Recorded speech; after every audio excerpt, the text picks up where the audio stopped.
Part 21. Infinity Throne. Author, by Yi Shueshi. Chapter 201. Ruth was surprised and shocked. In fact, from the moment the Queen encountered the third ship grave, she sensed something was wrong. Even if there are two women hiding on the Queen, no matter how unlucky he will not be so unlucky. It was nothing more than encountering a shipwreck, meeting the Navy at a corner, or having a fight with pirates, which Ruth could barely accept. Only, it would be too horrifying to say that the Demon King has been lingering around the Queen. Soon. Yilin shook her head again. No, to be precise, it should be our route, chasing that guy's foraging route. Ruth was shocked. How is that possible? Yilin lowered his head and glanced at Ruth. Why is it impossible? Ruth subconsciously hugged her shoulders with her arms, trembling slightly, but tried to sound calmer. But, this is obviously the route to pursue the Philosopher's Stone. Seeing Ruth trembling slightly, Yilin chuckled and hugged Ruth's shoulders purely without any misunderstanding.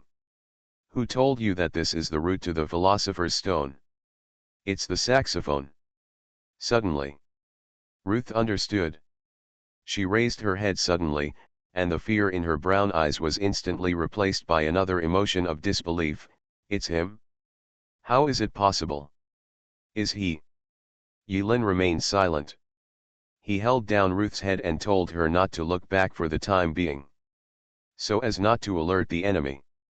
Yilin reopened the captain's panel, clicked on saxophone's attributes, and started thinking about it. Saxophone Sparrow. Profession Lookout. Combat Power C. Dexterity B+. Lucky A+. Loyalty 0, Unswerving. Curse: if you say your last name in the C, you will be unlucky, Public Enemy of the Undead.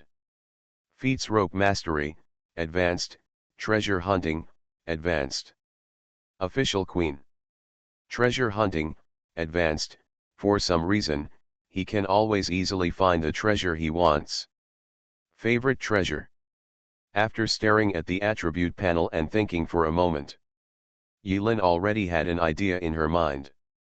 Half an hour later, the Queen once again passed through the ship grave unscathed.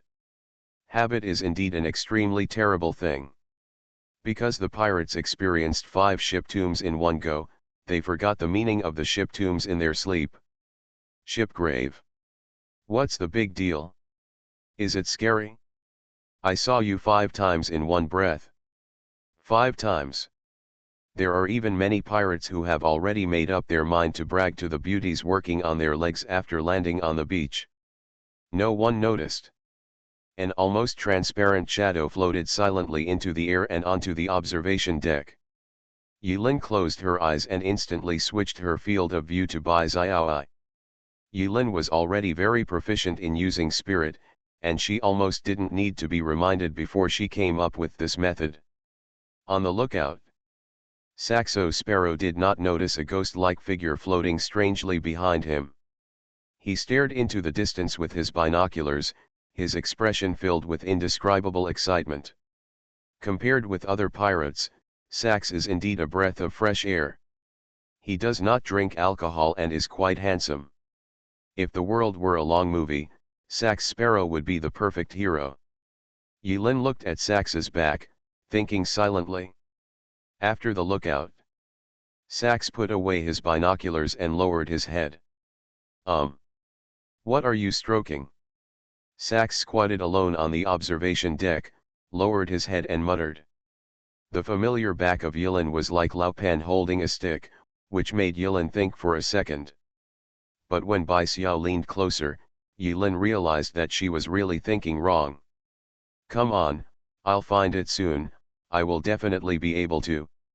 Saxophone whispered. He didn't notice. A few meters above his head, Bai Xiaoi, whose body was almost transparent, was curiously observing the movements of Saxophone's hand. I saw Sax holding an ancient compass tightly in both hands. The pointer on the compass was pointing in a certain direction without any shaking. Just like Xiao Sa's heart, there is no hesitation or hesitation at all. Yilin thought for a while. Before Xiao Sa looked up and found Bai Xiaoai, he silently put Bai Xiaoai away. Bai Xiaoai has countless dissatisfactions in her heart. Recently, her hateful master has been using her as a spy and never does other serious things, which makes Bai Xiaoai feel very aggrieved. But when she thought of Yilin's threat, Bai Xiaoai could only hold back her thoughts. Being called Wang Ke is terrible. This was Bai Xiaoai's only thought before she disappeared. When Ruth was on Alice Island in the Sea of Mist, she already knew that Yilin had the ability to manipulate the undead. Bai Xiaoai didn't show much surprise when he appeared and disappeared. Deep down in her heart, she felt a little happy.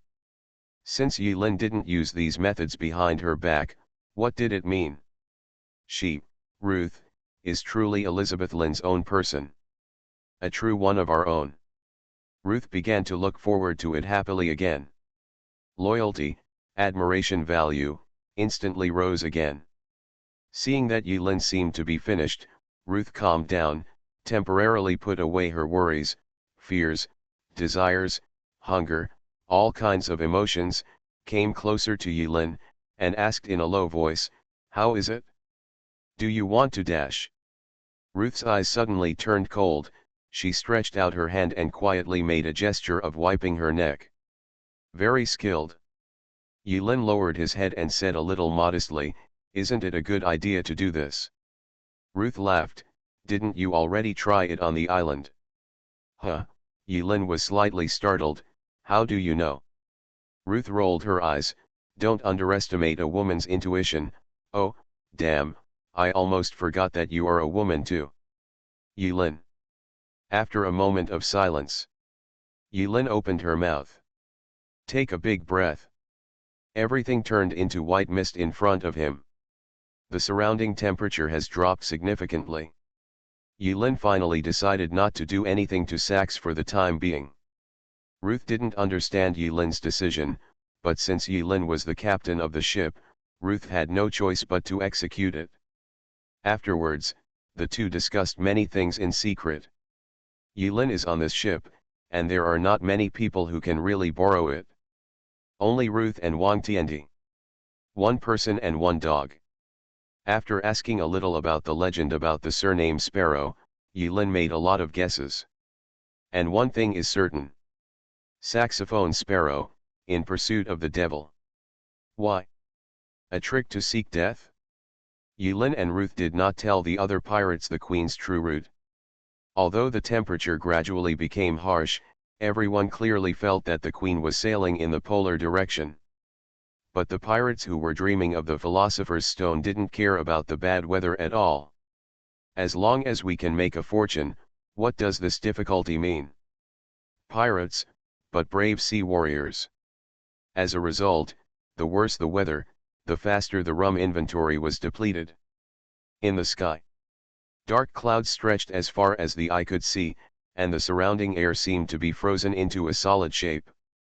Every breath, the lungs hurt like a knife, making Yilin's already tight chest even more uncomfortable. Ruth thoughtfully found a lot of thick coats and wore them herself, hoping to put them on for Yilin. Yilin hesitated for a while, but still didn't wear it. After all, this low temperature does not reduce the health value. If it is worn, it will inevitably compromise the mysterious character of the skeleton gentleman, and the gain outweighs the loss.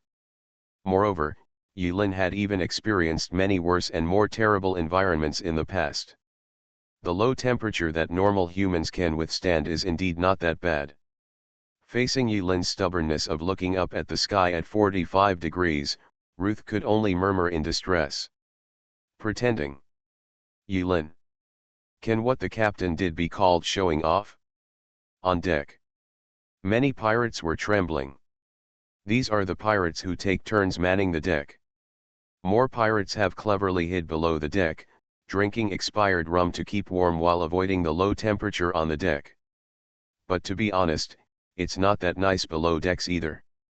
The cabin, which has not seen the sun all year round, is extremely humid and full of the smell of decay, and the temperature is not much better than on the deck. Xiao Sa has been replaced. Several pirates took turns taking the lookout position. Right now.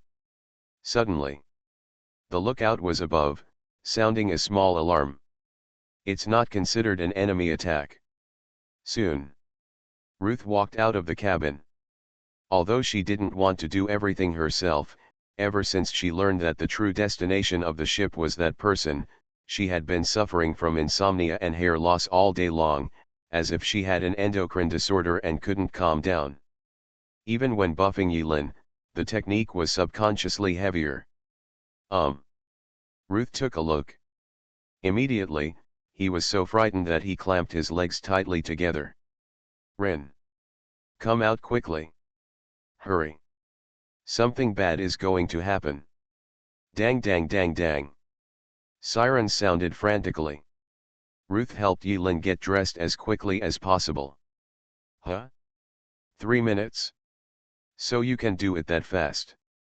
Yilin squinted her eyes and looked at Ruth.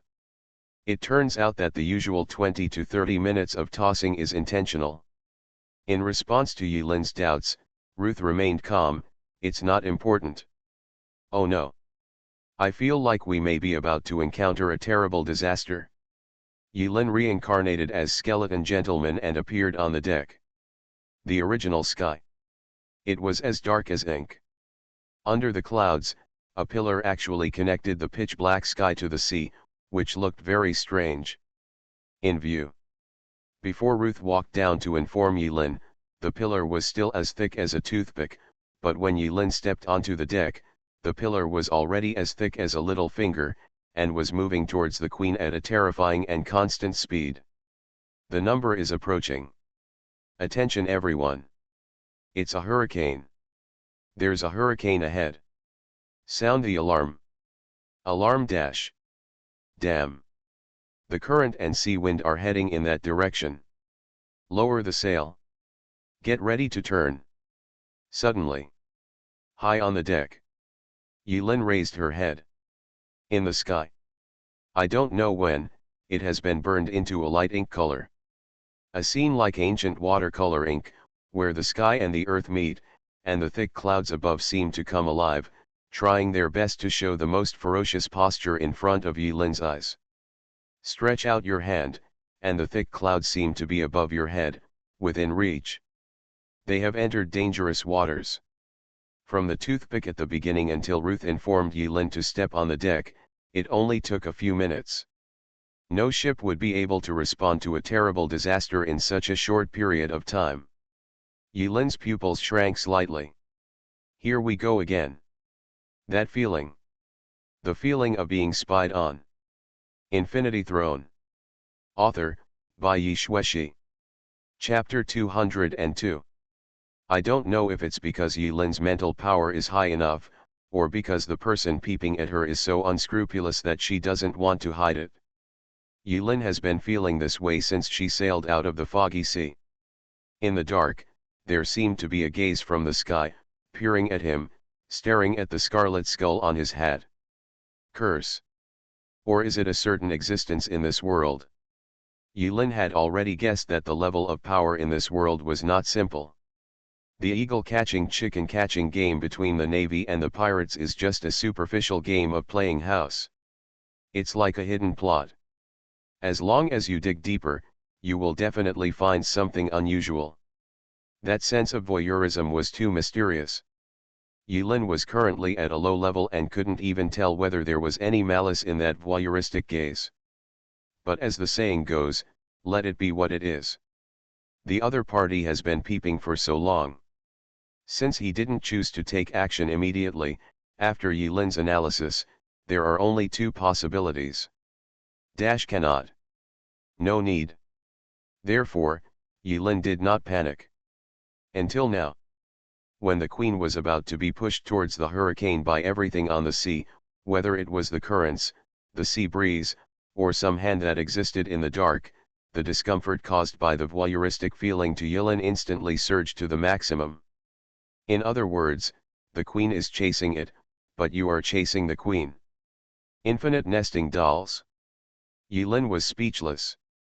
On deck. It was chaos. No one wants to die. All the pirates frantically pulled the sails and pushed the left and right rudders, trying to change the direction of the Queen. Suddenly, Kaka! The main and auxiliary masts broke one after another. Boom! A huge hole was blasted out of the bottom of the cabin, and cold sea water swept in. Rumble, rumble.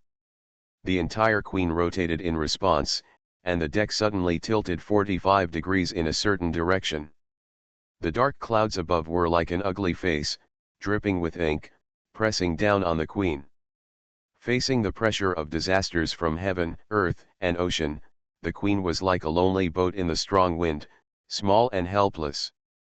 The Queen was trembling, struggling to death under the command of Ruth, but it seemed unable to change the fate of being crushed. Damn! The mast is broken. Broken. There's water in the cabin. Damn it! Someone come and pour the water out? Where are the people? Someone jumped into the sea. Jumped into the sea. It's a whirlpool. There's a whirlpool below us. Damn, oh. I'm drunk. Hoo hoo. The strong wind is like substance, and the fragile mast is vulnerable to this strong wind. In everyone's eyes, there was only a dark sky. No one could see clearly what was in the wind and rain. Most of the sailors could only stand in their respective positions mechanically, using their mortal bodies to contribute their small abilities and make their last effort. Gradually, no one could hear Chief Officer Lewis's orders clearly. Then continue. Everyone lost the captain and first mate in the hurricane. Everything, people and ships, were ruthlessly swallowed and submerged by the sea at a terrifying and desperate speed. Ka-ka-ka. The keel of the Queen is broken. The Queen was completely destroyed. Crew, death. Crew, death. Yilin's face was expressionless, and the screen was flooded with bad news, very thoroughly. In the past, swiping the screen was all about increasing points, but now being swiped is a sign of mourning. In the blink of an eye, the Queen was torn into pieces by the ferocious hurricane, and swept into the sky in the wind and rain. And at this time, in the hurricane with extremely low visibility, Yilin did only one thing. Yilin released Bai Xiaoi and used the clearest vision to look for Sax's figure among the shipwrecks and figures spiraling into the sky. After a while, found it? Yilin did not hesitate, jumped up, fearless, like a kite with its string cut off, and plunged into the hurricane as terrifying as a ferocious beast on the sea. Hiss! In an instant, it seemed as if there were invisible hands, lifting Yilin up and flying into the terrifying hurricane. In the hurricane, Yilin's health dropped at a constant rate. Although the damage caused by the storm was not very high, if it continued like this, he would undoubtedly die here. Yilin calculated the rate at which his health was declining. Without the recovery of the Dionysian factor, he could still survive the hurricane for 32 seconds. Finally, using Bai Xiaoi's vision, Yilin found Sax's figure on the side of the hurricane. Yilin was stunned. 2 seconds later, Yilin couldn't help but spit out 2 words, awesome. In the hurricane, I saw pieces of the Queen's wreckage messy in the wind. And Sax actually relied on the ropes that had not been broken, jumping from one shipwreck to another like a monkey, as if he was trying to find a way to escape from the hurricane. With your rope-playing skills, you can indeed ascend to the sky on the spot. In the hurricane, Yilin adjusted her posture. He had experience flying in a wingsuit before, so he thought it was similar. I don't know if Yilin's posture adjustments played a role or for other reasons. In the hurricane, Yilin gradually got closer to Saxo, who was playing tricks on the rope. In a hurricane, visibility is extremely poor.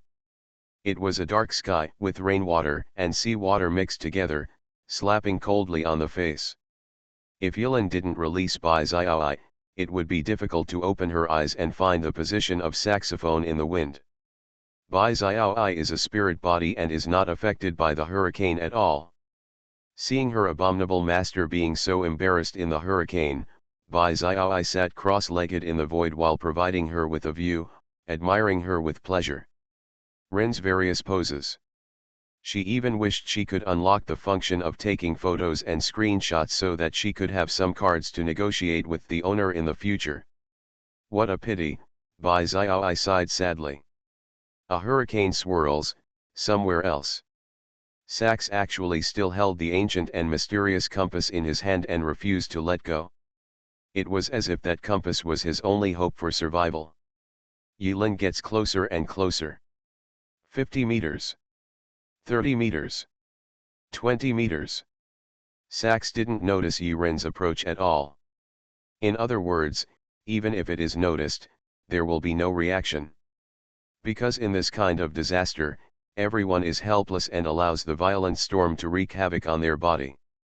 The power of nature and the terror of the sea cannot be resisted by human beings. Finally reached. Yilin smiled slightly.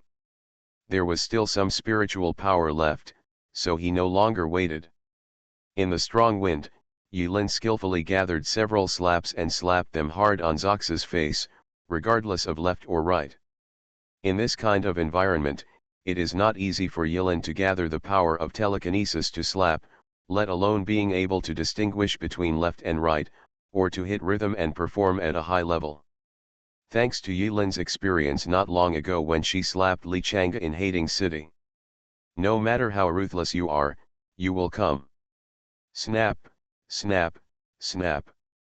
In the storm, on the rope, in front of the shipwreck, Sax Sparrow looked confused. It looks like he was slapped. Hallucination. But the pain on his face seemed to tell him that this was not an illusion. Not good. Only then did Sax realize that he was distracted by the inexplicable slap in the face. He focused his attention again, searching for the deepest desire in his heart to live, and then looked down at the ancient compass in his hand. That was him, a family heirloom, a mysterious treasure that can allow him to survive any disaster. Pen, where's the compass? Suddenly, Xiao Sa's eyes widened. Get the compass from the heart. Yilin's health has dropped below 50%. After acquiring Saxophone's mysterious compass, Yilin had no time to look at the properties of the compass for the time being. Amidst the hurricane, he took a good posture, raised his right hand, and prepared to summon. And suddenly, everything is quiet. Before Yilin could start her thoughts, Yilin's body was squeezed out by the surrounding storm. Squeeze. Yes, at this moment, when there was no time to think carefully about the wording, Yilin subconsciously thought of this verb. Yilin felt as if she had entered a place she shouldn't have entered and was rejected. Strong winds, heavy rain, screams, shipwrecks. Everything that was filling Yilin's ears and eyes a few seconds ago suddenly became quiet. Yilin looked down.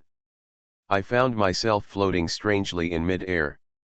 Under my feet, there were the raging waves, intertwined with the black waves, and the wreckage of the Queen that was gradually sinking, or was lifted up by the hurricane. Among the wreckage, there seemed to be many lucky crew members, hugging some wreckage or barrels, rolling in the waves, screaming helplessly. Around Yilin, the spiraling wind actually turned into reality, rolling up seawater and shipwrecks from the sea, forming a barrier that shot straight into the sky. Under this natural wonder, Yilin, with a human body, stepping in mid-air, it was like a god watching with cold eyes. However, Yilin knew very well that it was not his own strength that could do all this. Yilin is in the eye of the storm. Originally, scientifically speaking, the eye of the storm is a hole in the center of the wind when the airflow rotates. The eye of the hurricane is a relatively stationary low-pressure zone. Moreover, it is said that large hurricanes have an eye wall around the eye of the wind. A ring of severe thunderstorms. Therefore, whether he passively enters the eye of the storm or is suspended in mid-air in a human body, Yilin's current state is contrary to science. It's not scientific. Is it the wind? Yilin soon felt that there was a gentle wind, like countless small hands, holding him in the center of the eye of the wind. The buoyancy of the air just offset Yilin's own gravity. But this is not important. Having a cursed worldview is inherently unscientific. Looking for scientific explanations in an unscientific world, Yilin is not a stickler, and is too lazy to care too much. Yilin lowered his head and thought for a moment. After connecting a certain joint, he couldn't help but smile and decided not to use that backhand for the time being. Taking advantage of his free time, before the Hurricane Lord appeared, Yilin lowered his head, flipped his palm, took out the Kungzing compass that had been turned into a card not long ago, and carefully observed the properties of the compass. Compass from the heart. Level epic. Restrictions: each person can only use it 2 times in each trial. Effect: where the compass points, the heart desires. Instructions: click to view details. Epic. Yilin put away the compass happily. When he saw clearly the properties of the compass, he finally understood why Sax was able to chase the Devil King all the way, and why he kept staring at the compass in a desperate situation. The compass that can guide what the heart desires is very powerful. The restriction that each person can only use it twice in each world seems to be for the apostles. Anyway, when Yilin saw Sax touching the compass, it definitely exceeded twice. Although the function of this compass does not help to improve combat power, the treasure hunting function alone is enough to be worthy of the epic level. And just after Yilin put away the compass, when he looked up, the wall of wind swirling in front of me was distorted in a strange way. Then, a human face made entirely of wind and rain gradually appeared in front of Yilin. Ah! You are listening to Novels at Bless Up channel. Wish you happiness and luck. Please subscribe to receive new novels. How do you feel about this novel?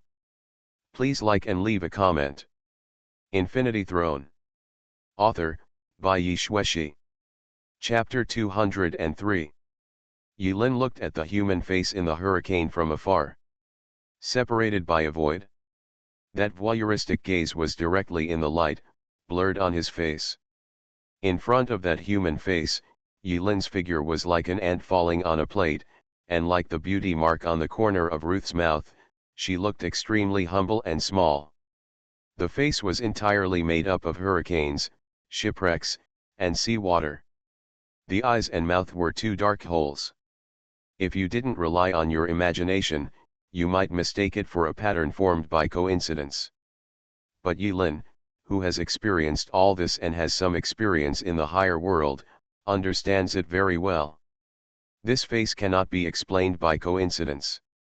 I don't know how much time passed. In the eye of the silent wind, there was no sound. It makes people lose their sense of time. But Yilin had already been counting 48 seconds silently in her heart. In other words, a full 48 seconds passed before Yilin looked at the face. Finally, the face and mouth opened, and a strange sound came out. Welcome, outsider. Outsider. Yilin's heart moved. It seemed that the existence in front of him was more advanced than he had initially imagined. Are you, God? Devil? Or, something else? Oh? Interesting outsider. The sound produced by the human face is entirely composed of the sound of wind and waves. It is not like the clear and distinct syllables produced by human beings through their vocal organs. It seems a bit mysterious and empty. But the strange thing is that Yilin is indeed able to understand the language uttered by the human face through the changes in the sound of wind and waves. After a few seconds, Yilin understood. It should be official translation. Tower plays an important role in the communication between the two. So this weird conversation continued. Face, you can call me Calypso. Yilin. Soon, the translator arrived. Calypso. Calypso. The goddess of the sea in ancient Greek mythology. Calypso's face was distorted again, showing a smile in front of Yilin that could only be understood by relying on imagination. As you said, I am the god of the sea. I am everywhere and know everything. That compass is a meeting gift for you. Yilin understood instantly. No wonder in that kind of hurricane, he changed his posture slightly and quickly approached Xiao Sa. It turned out that Calypso, who was in control of everything, was pushing him. Yilin fell silent. As a god, Calypso continued to use that ethereal and incomprehensible tone, as if condescending, looked at Yilin with that face, and said slowly, "Warrior of the sea, your experience on the sea, I see everything you do, and I feel honored for you." Calypso hasn't finished speaking yet. Yilin waved his hand and said with a smile, "There is no need for these vain opening remarks. My crew members are still suffering under your butt. Since you have something to do with me, then be more relaxed." Calypso. This kid doesn't act according to common sense. Then. The gods were silent. Yilin squinted her eyes to hide the emotions in her eyes. "The reason why you call me an outsider, that is to say, are there other outsiders in this world?" Yilin tried hard to maintain this strange conversation with a tone that did not violate the forbidden matters. "Or is it that there have been other outsiders in history?" Calypso. Seeing that the faces in the hurricane were motionless, Yilin roughly judged that there was some truth in what he said, so he continued. "In other words, it's not that I'm seeking your favor now, but that you're asking for something from me.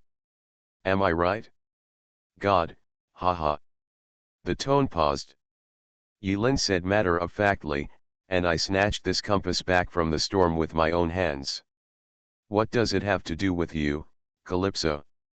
"Hoo hoo." In the eye of the wind. Suddenly there was a gust of wind that was not too terrible. It made Yilin's elegant clothes a little more messy. For a moment, Yilin couldn't tell whether the gusts of wind represented sighs or anger. "Damn pirates." There was a low, almost undetectable sound mixed with the sound of wind and waves. Yilin slowly typed a question mark. Calypso suddenly shouted, "I mean, he is indeed a brave and clever pirate." "Outsiders, you're right. Now, this is a deal." After 1 hour. The sea area where the queen died is now peaceful again. No one knows what happened here apart from terrible storms and shipwrecks. And no one will care. Because whether it is a navy or a pirate, it is not uncommon for a shipwreck to be turned into a shipwreck at sea, and it is not worth mentioning. Ruth hugged a pile of barrels tightly. "This is the raft that the captain not long ago tied together with a dozen empty wooden barrels for safety reasons. The boat does not look like a boat, and the barrels do not look like barrels. The other lifeboats on the Queen were all torn apart in the hurricane and sank to the bottom of the sea." In the confusion, Ruth hugged the pile of barrels tightly and finally managed to calm down. The wet sea water made it impossible for Ruth to hide her delicate curves, completely revealing them. If there were any former crew members of the Queen around Ruth who saw this scene, they would probably instantly understand the source of this disaster. "Oh, bringing a woman on board will bring bad luck."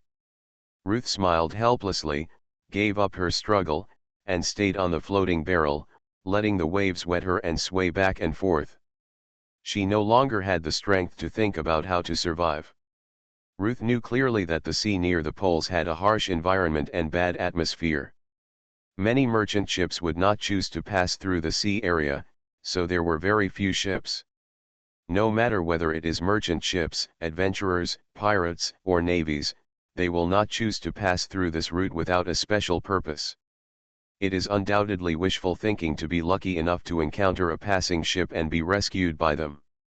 In the vast sea, with no fresh water and food, coupled with the rapid loss of water and the low temperature of the sea surface, Ruth felt that she might not survive tonight. Before dying, it would be great if there was a man by my side. A woman would be fine too. Ruth subconsciously licked her dry lips that had been sucked dry by the sea water, and murmured to herself. Ruth seemed to remember some skillful movements and couldn't help but lick more. The cold sea water covered her body, making Ruth couldn't help but shiver. "It's so cold." In the lonely sea, Ruth is like a ghost with an eerie voice. Although she gave up the struggle. but he did not give up hope of survival. There is always hope, what if it comes true? So Ruth just complained in a low voice and didn't dare to make any noise. She was afraid of wasting too much energy, so she died on the pile of broken barrels before she was lucky enough to encounter a passing ship. Rumble, rumble. So hungry. Rumble, rumble. Ruth lowered her head and subconsciously picked her ears. Are you hallucinating? She realized instantly that there was no sign of thunder in the sky, and then she breathed a sigh of relief. Ruth thought that after finally climbing down with the barrel, she would be beaten by the sea again in the blink of an eye. Rumble, rumble, rumble. Ear. The sound is getting closer. More and more ferocious. Like thunder, and like a terrifying alien beast, roaring on the sea, releasing boundless evil energy into the ocean. Wrong. Not an illusion. Ruth turned her head in horror and looked in the direction of the thunder. Boom. A harsh neighing sound completely broke the dead silence on the sea area.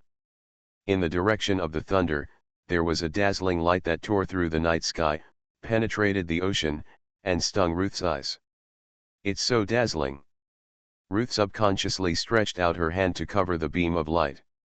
She could even feel that the heat from the dazzling light between her fingers made Ruth's cold body feel a little more warm. Snapped. Suddenly, Ruth felt that the light was less dazzling again. Only then did she look more carefully.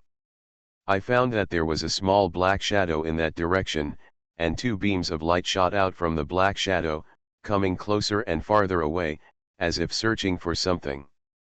Huh? Can this beam of light actually move closer and further away? So amazing. Is it a boat? No, the light on the ship is not that dazzling. Lighthouse. Fart. There's not even an island nearby, so where's the lighthouse? It can't be a ghost lighthouse. I have never heard of rumors about ghost lighthouses in this world. Just when Mrs. Ruth had many speculations and worries in her mind, it took a while before she remembered what she should do most at the moment. So she summoned up all her strength and waved loudly towards the light. Help! Finally, the beam of light suddenly approached Ruth. Only then did Ruth see clearly that the thing that shot out the beam of light was really a terrifying monster. In an instant, Ruth almost forgot to breathe, and all her attention was attracted by the monster in front of her. The monster was completely black, like a ghost in the night, almost blending into the night. There were two exaggeratedly round wheels on the front and rear of the monster. On both sides of the wheel hub, there were densely packed teeth like spurs. The exaggerated and ferocious shape made Ruth feel like she would be swallowed by the monster at any time. Illusion. Sure enough, the monster stopped in front of Ruth. She could not imagine how this monster could float on the sea on two wheels. This is completely inconsistent with the principle that the ship can float. Right now. A familiar voice sounded above Ruth's head, above the monster. From now on, your life is mine because you wasted one of my precious times. Ruth looked up. Only then did she notice that a familiar figure was riding on this hideous and terrifying monster with its long and charming legs spread out. Somehow, a strange word suddenly came to Ruth's mind. Undead night. After standing stunned on the barrel for a few seconds, Ruth smiled slightly. Okay. 10 seconds later, Ruth's face was full of happiness, and she stayed close behind Yilin, clinging to her. Yilin reminded her very silently, "You must never forget that I am a woman." Ruth was delighted. Women are wonderful. Women are wonderful. Yilin. The mount under the crotch is originally a single mount. The space on the seat bag is narrow, no wonder Ruth is so tight. Yilin sighed helplessly. Ready to go. Suddenly. Crash. From the water, a claw stretched out silently, and pressed it against the edge of the wheel with a snap. Infinity Throne. Author, by Yi Shueshi. Chapter 204. Just like Yilin said. It is not easy to find Ruth alone among the scattered wreckage of the Queen and in the rough sea. The hurricane swept dozens of kilometers, and the wreckage of the Queen was scattered all over the sea area after the hurricane. Yulin was riding a small motorcycle alone on the sea. If he searched little by little, he would probably have to find it at dawn. So, Yulin decisively used the compass ability. The importance of Ruth's massage skills buff and navigation skills to Yulin is self-evident. If Ruth dies, it will be difficult for Yulin to recruit such useful crew members. There is no way, she gave too much. Therefore, Yulin was not joking when he said that Ruth owed him a life. But when using the Kangxing compass, Yulin discovered that this epic prop was not as easy to use as imagined. There are already hints in the compass properties. If Yulin does not have enough desire in her heart when using the compass will not be able to point out the correct direction. So at that time, Yulin desperately recalled Ruth's skillful techniques, the power of buff, ahem, almost like self-hypnosis. After accumulating enough desire in her heart, Yulin finally reacquired Ruth after her death. Why Ruth was able to survive the hurricane may be due to Calypso's kindness. The real reason cannot be verified. It is impossible for Yulin to dig out Calypso and confront him again, and there is no need. After picking up Ruth, a paw slapped on Yulin's motorcycle. Yulin already knew who the owner of the claw was without looking back. He could only sigh helplessly, "You are a real dog." Woof. Brother Wang, my car is obviously overloaded. Emperor Wang Tian. Don't you see how crowded it is? Emperor Wang Tian. Guzi didn't speak, but silently held a card in his mouth, as if he would bite it into pieces at any time, and then looked at Yulin with a kind look. Okay, get in the car. Yulin decisively invited Wang Tiandi to get in the car. Woof woof. Wang Tiandi spoke dog language that no one could understand, and the card he was talking about just now disappeared. He happily jumped onto Yulin's motorcycle, squatted down with his legs, and occupied the front seat. Guzi is in front, Yulin is in the middle, and Ruth is behind. This pose is very unique. Yulin restarted the motorcycle, ignited it, turned on the high beam, and became more and more proficient in its operation. Although Yulin is obviously suspected of overloading, illegal modification, driving without a license, dangerous driving, carrying pets in the front seat, etc., fortunately, the Navy in this world can only manage ships, regardless of illegal motor vehicles. The Apocalypse Mount finally reappears in this world. Every time Yulin observes the attributes of this mount, she secretly sighs that 50,000 chaos points are simply worth it. The psychological process can be summed up in 2 words, earning money with blood. Summon Mount, Dire. Consumption 400 spiritual energy points. Level 1 star. Ride B. Attack C. Mobile A+. Armor A+. Health 100%. Satiety 86/100. Favorability 100/100. Regular skills: Ignore Terrain, Locomotive Cannon, Saw Blade.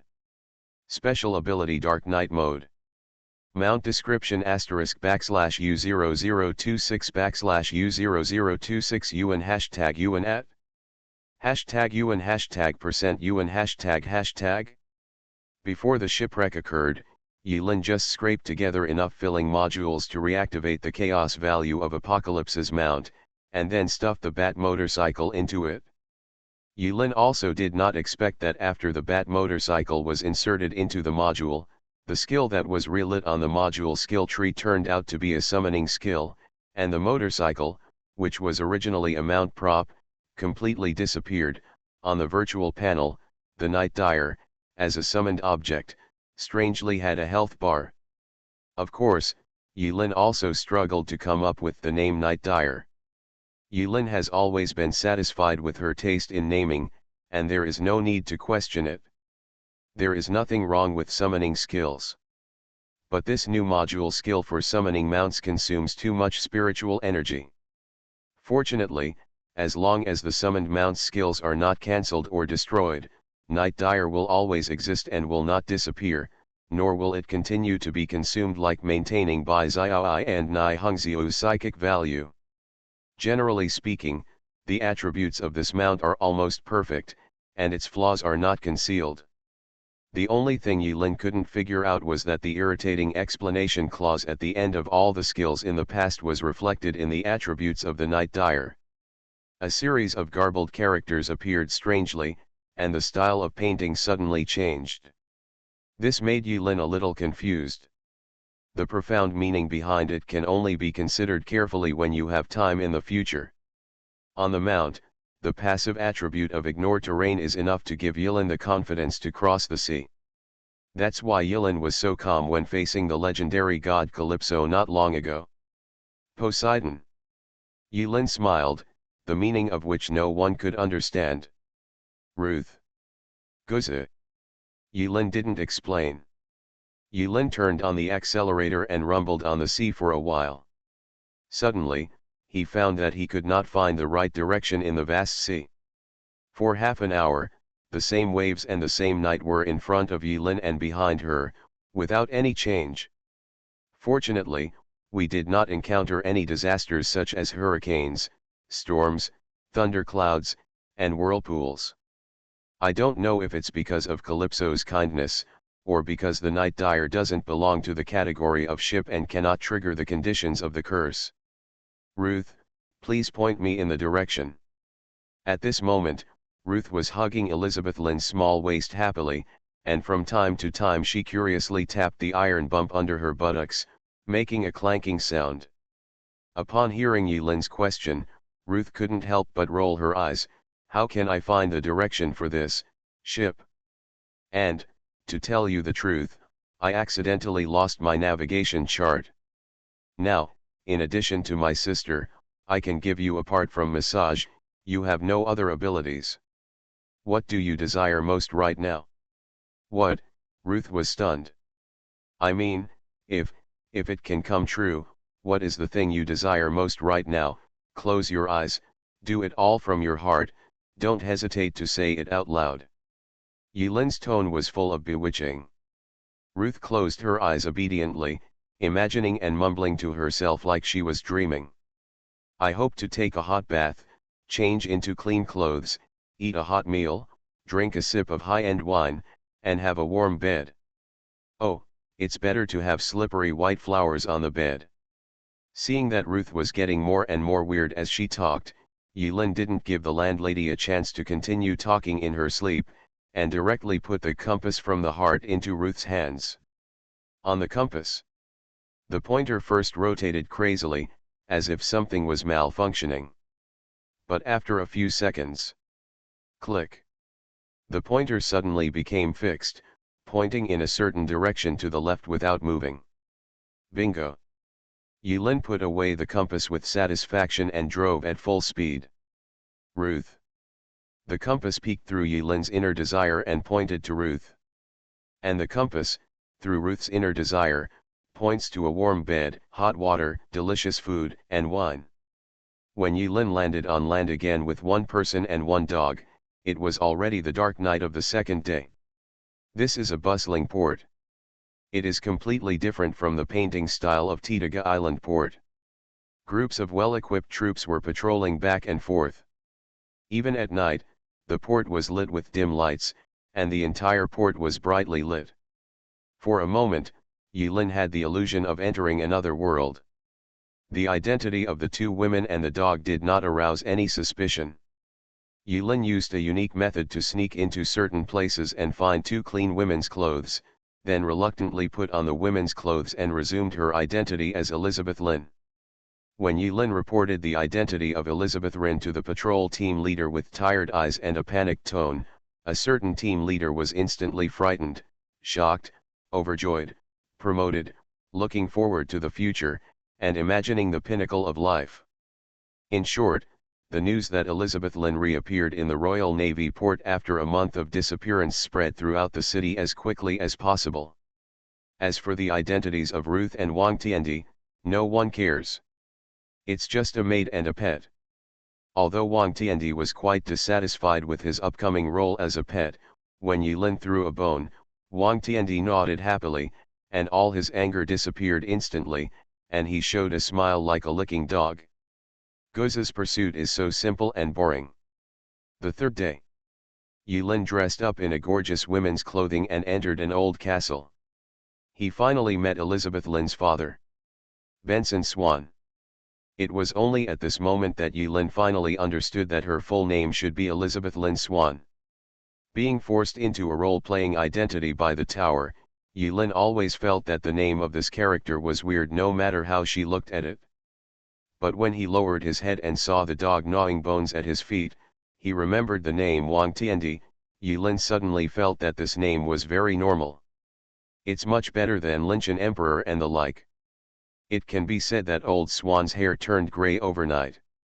His only daughter, the baby girl, who was about to get married, was kidnapped by the damn pirates and disappeared for a whole month, which made old Swan's hair turn grey with worry. Even the Swan family has found someone to sort out and complete Elizabeth Rin Swan's funeral hall, posthumous photos, and even the Elizabeth Rin Swan biography, and is waiting for someone to salvage Yilin's body and confirm Yilin's body. After hearing the news of his death, all the rituals were put on the table. No one expected that Elizabeth Lin would return to London alive and kicking. There was no precaution at all. It was very surprising. "Oh, my poor child, you suffer." Old Swan rushed towards Yilin with a loud voice. When he came to his senses, he burst into tears and opened his arms full of fatherly love towards Yilin. Snapped. Yilin slapped her old father's arm away. Old Swan looked confused, and the emotions he had worked so hard to brew were instantly wiped out. "Where is my room?" Yilin asked. Old Swan saw that his dear daughter seemed to have something wrong with her expression, but he had no doubts. He even thought about the various hardships his good daughter suffered outside, and immediately expressed his deep understanding and sympathy. "Oh, my daughter, Rin, are you sick? Don't you even know where your room is?" Before Yilin could think of a way to fool him, the old father had already pointed out the route in the castle for Yilin as quickly as possible, and carefully drew the map with a quill.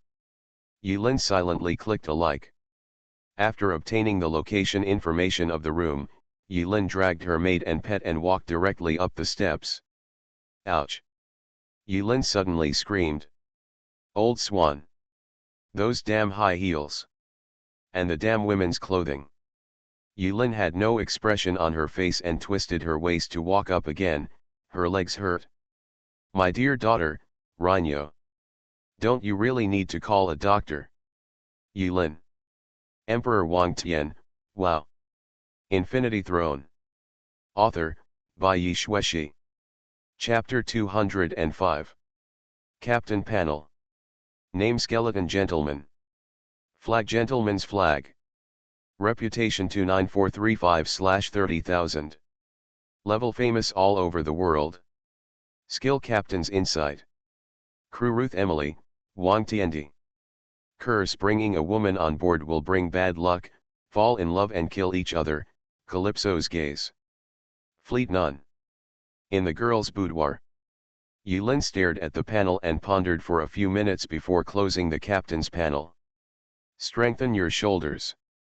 Yilin lay on the soft bed, enjoying Ruth's service. In fact, it is just a buff, nothing special.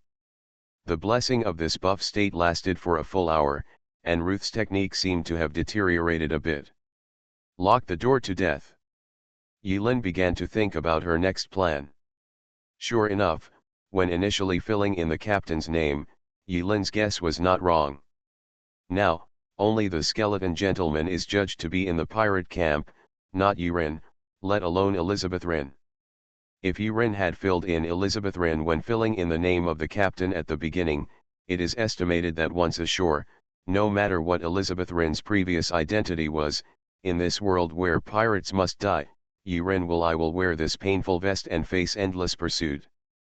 Now, there is only about half the time limit left for the second main task. Yulin must become one of the 9 pirate kings before the second time limit of the main mission to be able to complete the mission. The map of this trial was so big, and Yulin's route was relatively remote, that after Yulin set off from Titaga Island, except for Wang Tiandi, he never met any other apostles. I don't know how the other apostles are doing now. But no matter what, according to the tower's consistent behavior, all the surviving apostles will definitely gather together for some reason at the last moment to stage the most gorgeous ending of the fight. Now it seems that they are in the stage of developing their reputation. Now that the ship has been destroyed, the most important thing next is to find a way to get a ship and a ship of cannon fodder. Yulin lay on the bed, talking to herself. Click click click. The dog was happily gnawing bones beside the bed. The dog has been holding this meat bone all the way. The dog seems to have a habit of eating. Pick the land.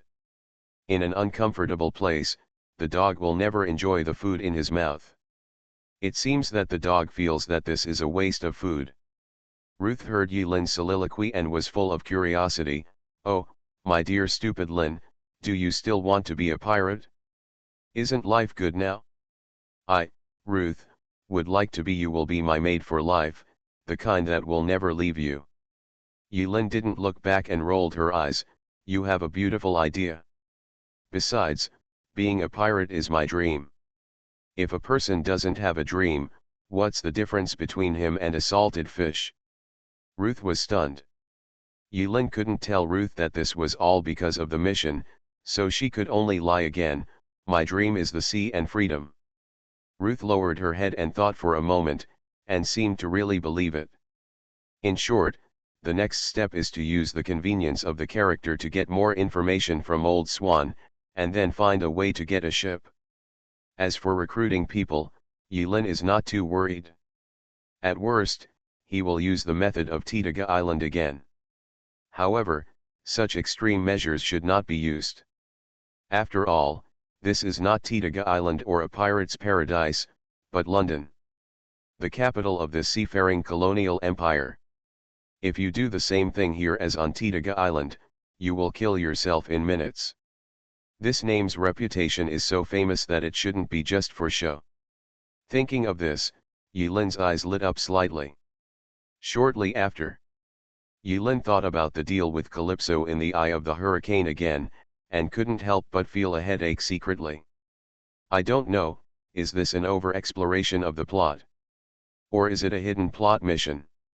The next day. London. Swan family estate. Castle. Elizabeth's boudoir. 3 poles in the sun. In fact, the meaning is really just that the sun rises, and has no other connotations. When Yulin woke up, Ruth and Guza were still sleeping soundly. After enjoying a sumptuous breakfast full of aristocratic character, Elizabeth Lin's old father, Benson Swan, came to the door hesitantly. My dear daughter, you should also know very well that our Swan family has not had an easy life since that incident. That matter?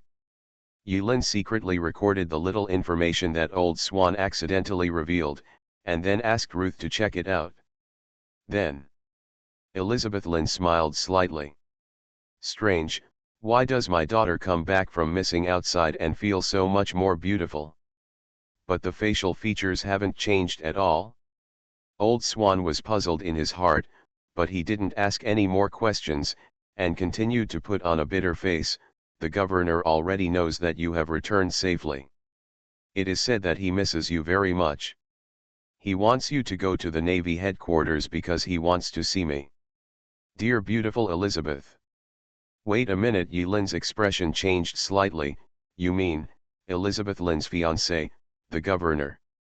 After hearing this, Old Swan slowly raised a question mark. He felt that the grammar of good daughter was a bit strange and seemed incoherent. Navy headquarters. Yulin lowered her head and pondered the word. 3 seconds later, she smiled brightly and said, okay. Women's clothing only comes first and countless times. Who said this? What a fallacy. Yulin now wishes she could change back into the skeleton gentleman attire, which would make her feel more comfortable. This messy and gorgeous outfit that she finally put on made Yulin feel uncomfortable all over. Yulin sighed softly. Pulling down the lace veil on the wide-brimmed lady's hat on her head, she blocked her damn peerless appearance. Yulin secretly swore that after leaving this other world, she would never wear such stupid women's clothing again. No, unless gorgeous carved carriages bouncing on the spacious road. Although this carriage does not have a license plate that represents its identity, no one dares to block the carriage's path just because of its unique aristocratic workmanship. The journey was smooth. Yulin and Ruth successfully arrived at the so-called Navy headquarters. Originally, the purpose of Yulin's trip was simple, just to meet the fiancée of the legendary Elizabeth Lynn. So Old Swan didn't follow. Furthermore, in Old Swan's impression, Elizabeth Lynn was a real local snake. As the future governor's wife, going in and out of the Navy headquarters was more like her own back garden, and everyone was familiar with the saying. But he never expected that Elizabeth Lin Guang had an identity but no relevant memory. Everything is an unfamiliar sight. Ruth was very smart. In the shortest time, she had already assumed the role of the maid. She stepped out of the carriage before Yulin, and then helped Elizabeth Lin Swan out of the carriage with her little hand wearing high-end lace gloves. I needed it a few times, by the way. Ruth was filled with joy. Yulin wanted to scold the boss lady for her dirty behavior, but when she thought that she was in full view of everyone, she had no choice but to give up the idea. Ruth was not qualified to enter the naval headquarters and was stopped at the gate without any suspense. As for the dog, in order to avoid Wang Tiandi appearing in the eyes of others, Yulin tied the dog in the room with meat bones and warned him repeatedly before leaving Swan Castle with confidence. It was reasonable for the Navy to stop Ruth, so after Yulin whispered a few instructions to Ruth, Ruth's eyes lit up and she quietly left the place. Inside the naval headquarters. Although the environment was unfamiliar, Yulin had to pretend to be back at home to avoid suspicion. After all, Yulin didn't know if there were other apostles around who were watching all this. He could only continue the role play silently to the end. On Nolando's ship, Yulin has roughly tried out the character of Elizabeth Lynn. It's not too complicated or weird. You can just use your acting skills as you like. Under the leadership of the guards, Yulin wore a noble dress and high heels, enduring the pain from her solace, and walked through the narrow corridor step by step. Rows of guards in red and white uniforms were as stationary as stone sculptures, holding standard firearms in their hands. From Yulin's point of view, these firearms are relatively old-fashioned and require loading of bullets before each shot. They are only slightly more advanced than the pirate flintlock version and do not result in an absolute technological crush. While Yulin was observing the differences between the two camps, under the leadership of the guards, Yulin had already reached the depths of the Navy headquarters. The guards immediately went into report. From time to time, the sound of whispered conversations could be heard inside. Yulin raised her head. There is a sign hanging on the door. Official translation, meeting room. A few minutes later, the guards received the instructions, and the governor allowed Yulin to enter the conference room. Huh? At a time like this, Yulin felt a little weird. According to common sense, in this kind of military meeting, Elizabeth Lynn is only the fiancée of the governor and does not have a naval rank. According to Yulin's impression, Elizabeth Lynn should not appear in such an occasion with her identity. On important occasions. Or, the role of Elizabeth Lynn is too important to which governor? Not seeing each other for a day, like 3 autumns. What kind of person is the so-called Navy governor? Overbearing president, my love? Your moon, my heart? Am I looking at the moon? The kind who is domineering on the outside but grumbling on the inside? Or, the character who slaps the heroine backhand and abuses her when they meet again? Yulin combined the plots of all kinds of bloody female pornographic novels in the real world and made various assumptions to prepare for emergencies. If the character of Lord Governor is too evil, and Yulin is not at all defensive and shows too unexpected expression, it will inevitably reveal flaws. If the guess is correct, among the apostles, if someone chooses the Navy camp, in more than a month, it is very likely that he has reached a position where he can enter the Navy headquarters and participate in such important meetings. Thinking of this, Yulin thought for a while and tried her best to put on a harmless smile. The door is open. Behind the door is a spacious round table. A strange figure stood high above. The moment the door opened, a strange gaze looked towards where Yulin was. You are listening to novels at Bless Up channel. Wish you happiness and luck. Please subscribe to receive new novels. How do you feel about this novel? Please like and leave a comment. Infinity Throne. Author, by Yi Xueshi. Chapter 206. When Yulin pushed open the door and walked in, her face seemed to be blooming with a shy little flower. On the round table, there were 12 people sitting in circles. Just like the legendary Knights of the Round Table. But Yulin guessed not, because this table was designed to only seat 12 people. The rest of the people had straight backs and stood aside in a dignified manner, not daring to say anything. Huh. Poor Nolando is here too? Sure. Surprisingly survived. Yulin originally wanted to say a friendly hello to Nolando, who was destined to die, but because the atmosphere was too solemn, Yulin gave up this plan. After a moment, Yulin's eyes moved away from Nolando and fell back on the strangest figure in the round table. I saw a person in a gorgeous uniform at the top of the round table. The moment Yulin stepped into the conference room, he looked over here. What Yulin found most strange was not the person's appearance, nor the obvious characteristics such as his behavior and movements. Instead, that person, all the skin that should be exposed outside the clothes is wrapped with a thick layer of bandages, just like the bandage man played by Li Chang'e in Ka's Hating City. On the head of the bandaged man, he also wears a certain gray-white curly wig and a red hat with gold rim, which is very stylish. Also wearing sunglasses. From head to toe, almost no physical features are shown, not even the eyes. So mysterious. This sudden change of painting style made Yulin pay more attention to it. It was obvious that there was something weird about it, needless to say. Kira Robert. It is said that this was the name of the naval governor. Is it any wonder that every time Old Swan mentioned this name, his eyes could not help but reveal an indescribable embarrassment?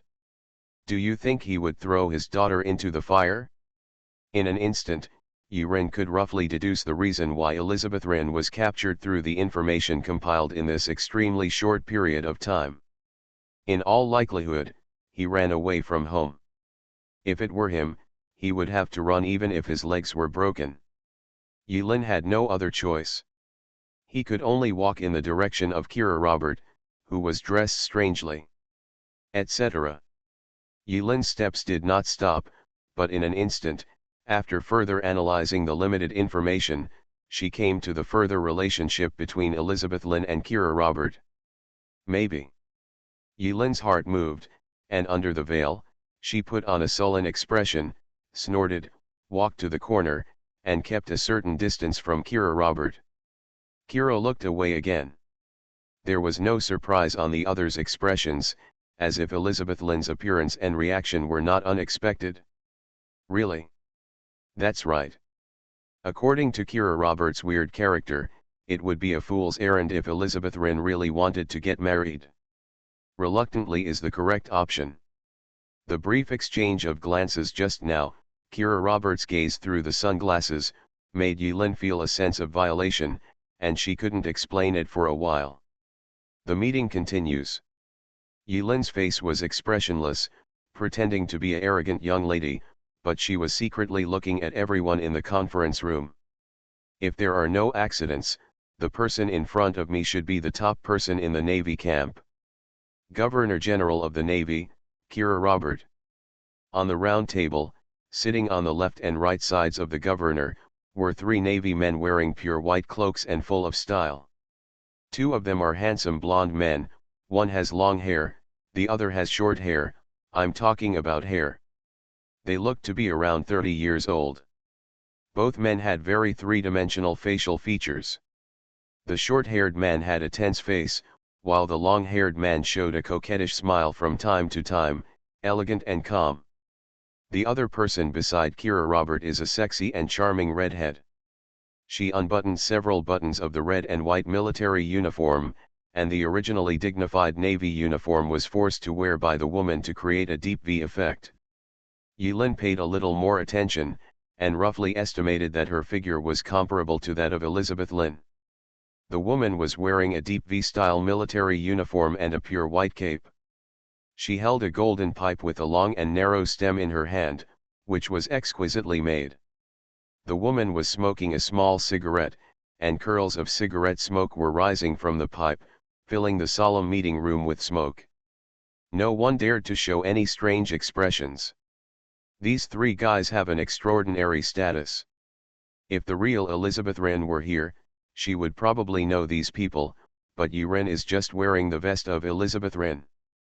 If she is not prepared in advance, it is very likely that her secret will be revealed. Yilin spent the shortest time observing the 12 people on the round table and moved quietly. There seemed to be a row of words written vertically on the backs of the 3 senior Navy cloaks. Is it justice? It does not seem. Yilin identified it carefully. It turned out to be, pirates must die. On the round table. Lieutenant General Pope, I heard that you were beaten up by a pirate not long ago and fled. Suddenly. At the round table, a naval officer with a mustache glanced at a man named Pope. Lieutenant General Pope? Pop? Yilin found that the name seemed familiar, as if she had seen it somewhere. The moment Lieutenant General Pope heard these words, his originally mellow face suddenly turned red. He shivered and did not say a word for a long time. As for the other upper-class Marines on the round table, except for the 3 men and 1 woman wrapped in cloaks, and the bandaged governor, the others all spoke extremely elegant words, with warm smiles, and comforted each other one after another. Pulai. The general meaning is nothing more than. It's not that Pop is too incompetent, but that the enemy is too cunning. It doesn't matter. Pop will definitely catch that damn pirate next time. Even if it's not possible next time, it will be sure next time. You have done well enough. It is enough to play at your true level. Don't care about winning or losing. It doesn't matter, it must be bad luck. Maybe next time when you are lucky, you can catch that damn pirate. The words are good, but why do they become more and more uncomfortable to listen to? Really? Pop's face gradually turned black from the color of pig liver at the beginning, listening to various comforting lines around him, as if Pop had signs of fainting. Knock knock knock. Just when the discussion at the round table was about to go too far. A sudden knocking sound sounded from the corner of the round table. In an instant, all the comments and comforts fell silent within a few seconds, as if they had never sounded. Oh. Yilin smiled slightly. It turned out to be the deep V pipe smoking girl, banging her exquisite pipe on the table. Knock knock knock. Let's forget about this matter. The girl with the deep V pipe took a long puff of smoke, and the smoke filled the conference room, forming an unpredictable shape. I heard that the skeleton gentleman possesses black magic, haha, it's very possible that he knows how to use that power. Hiss. When everyone in the conference room heard this, they were so frightened that they all took a breath of second-hand smoke. How is that possible? Besides those 4 damn big pirates, is there anyone else who knows how to use that power? Could it be that the sea that belongs to us will fall into chaos again? If what Admiral Tiramisu said is true, then. When all the Navy heard the news, their expressions were uncertain. Yilin was surprised. Who would have thought that the name Skeleton Gentleman would have spread here? The top brass of the Navy were surprised.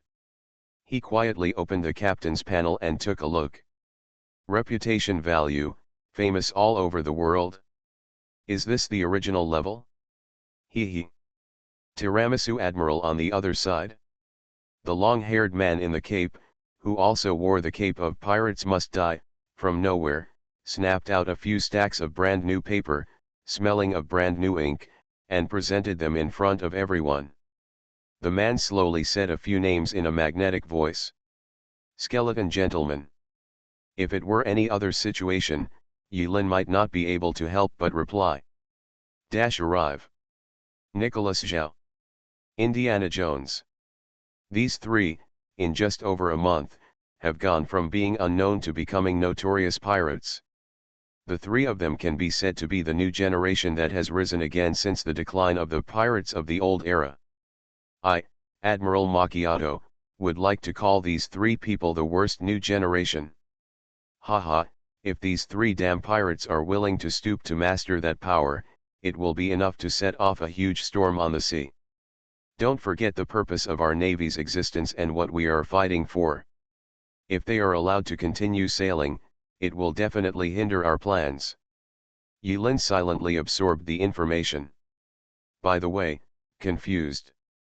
This so-called Nicholas Zhao, anyone with a discerning eye will know that he is an apostle at a glance. How did you manage to be so incompetent in choosing a name and yet still be so harmoniously integrated into this worldview? Deep inside Yilin's heart, she was complaining crazily. The other Indiana Jones had no sense of disobedience. At first glance, Yilin didn't feel anything special. Intelligence is limited. Because Yilin barged in during the meeting, she didn't know what was going on ahead. But since Yilin came in, the content discussed in the meeting and some sentences had a lot of meaningless embellishments, giving people a feeling of being secretive. Is it because you are concerned about Elizabeth Lin's existence? Yilin thought silently. The meeting ended with passionate speeches. From the beginning to the end, Elizabeth Lin's fiancé, the man covered in bandages, never said a word. Like a puppet on the round table. Until the meeting adjourns. Everyone left. Before leaving, Nolandu passed by Yilin and made a gentleman's salute. Oh, thank God, beautiful lady, you survived. Well, I'm surprised too.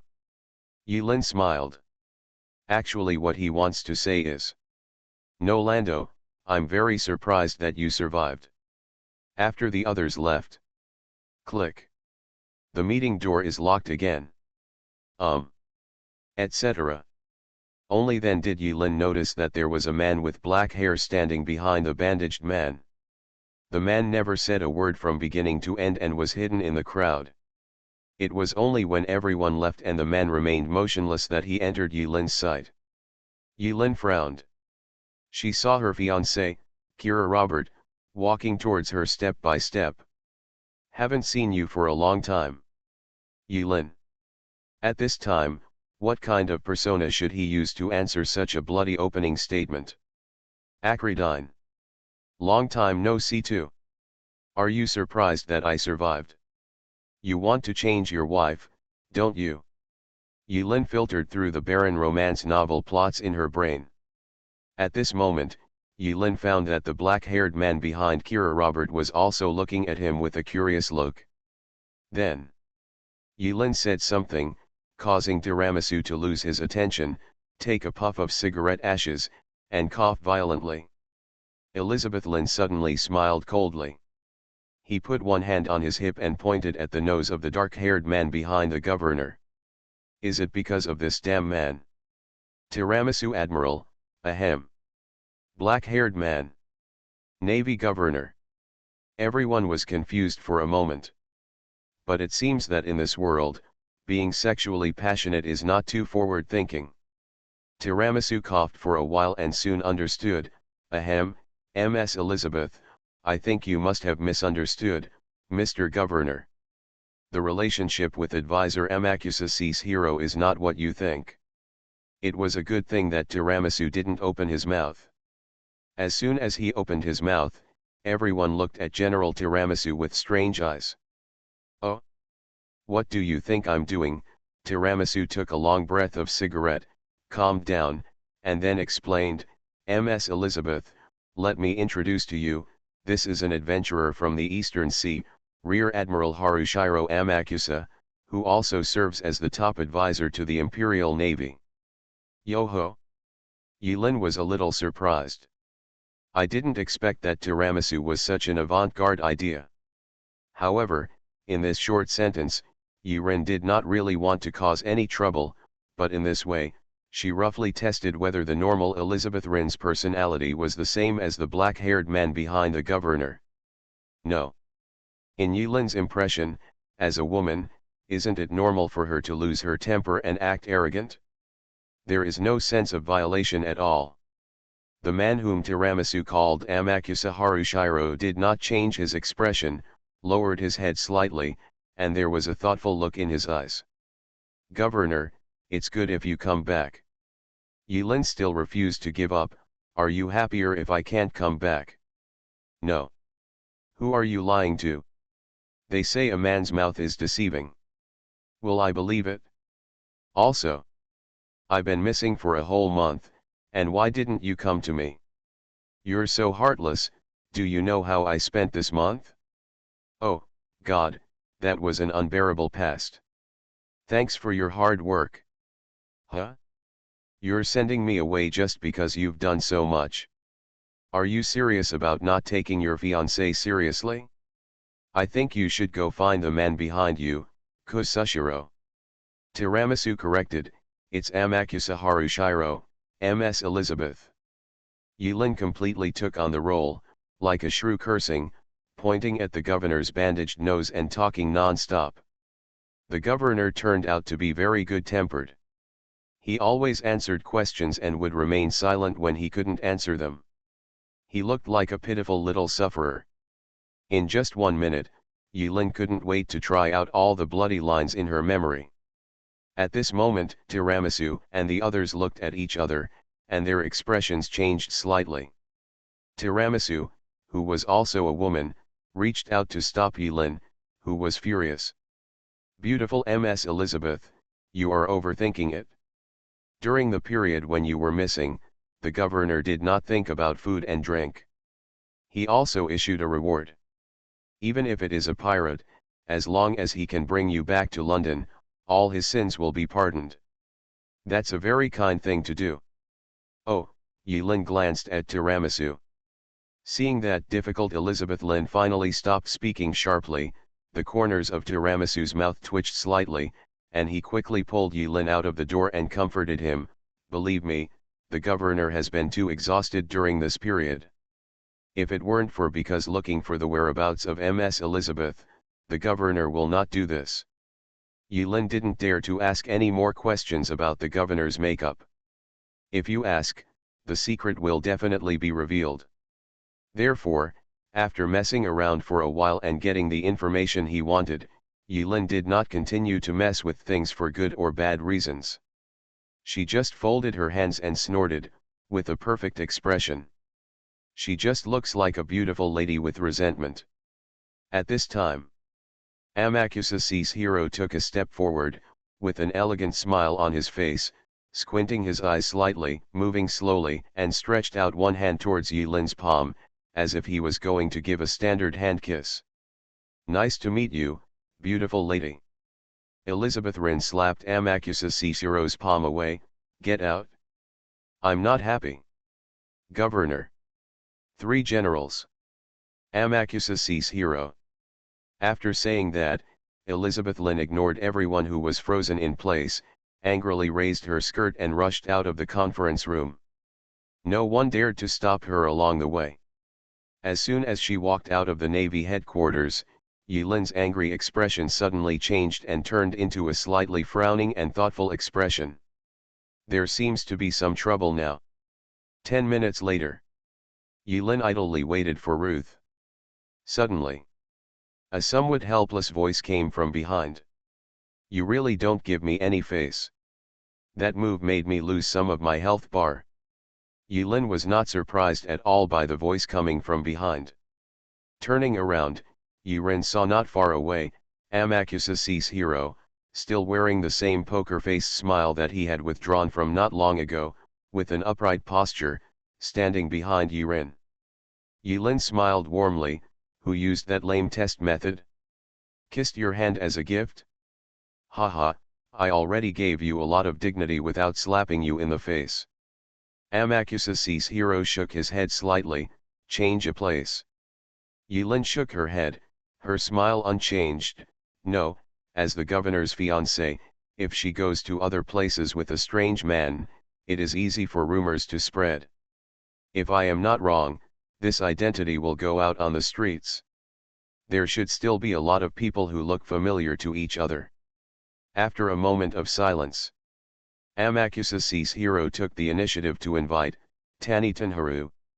After a few seconds, in Yilin's mailing list, there is one more name. But to be honest, no apostle would be so naive as to think that the friends added to the communication list are really good friends who will never leave you. There are really such simple-minded apostles who will not survive.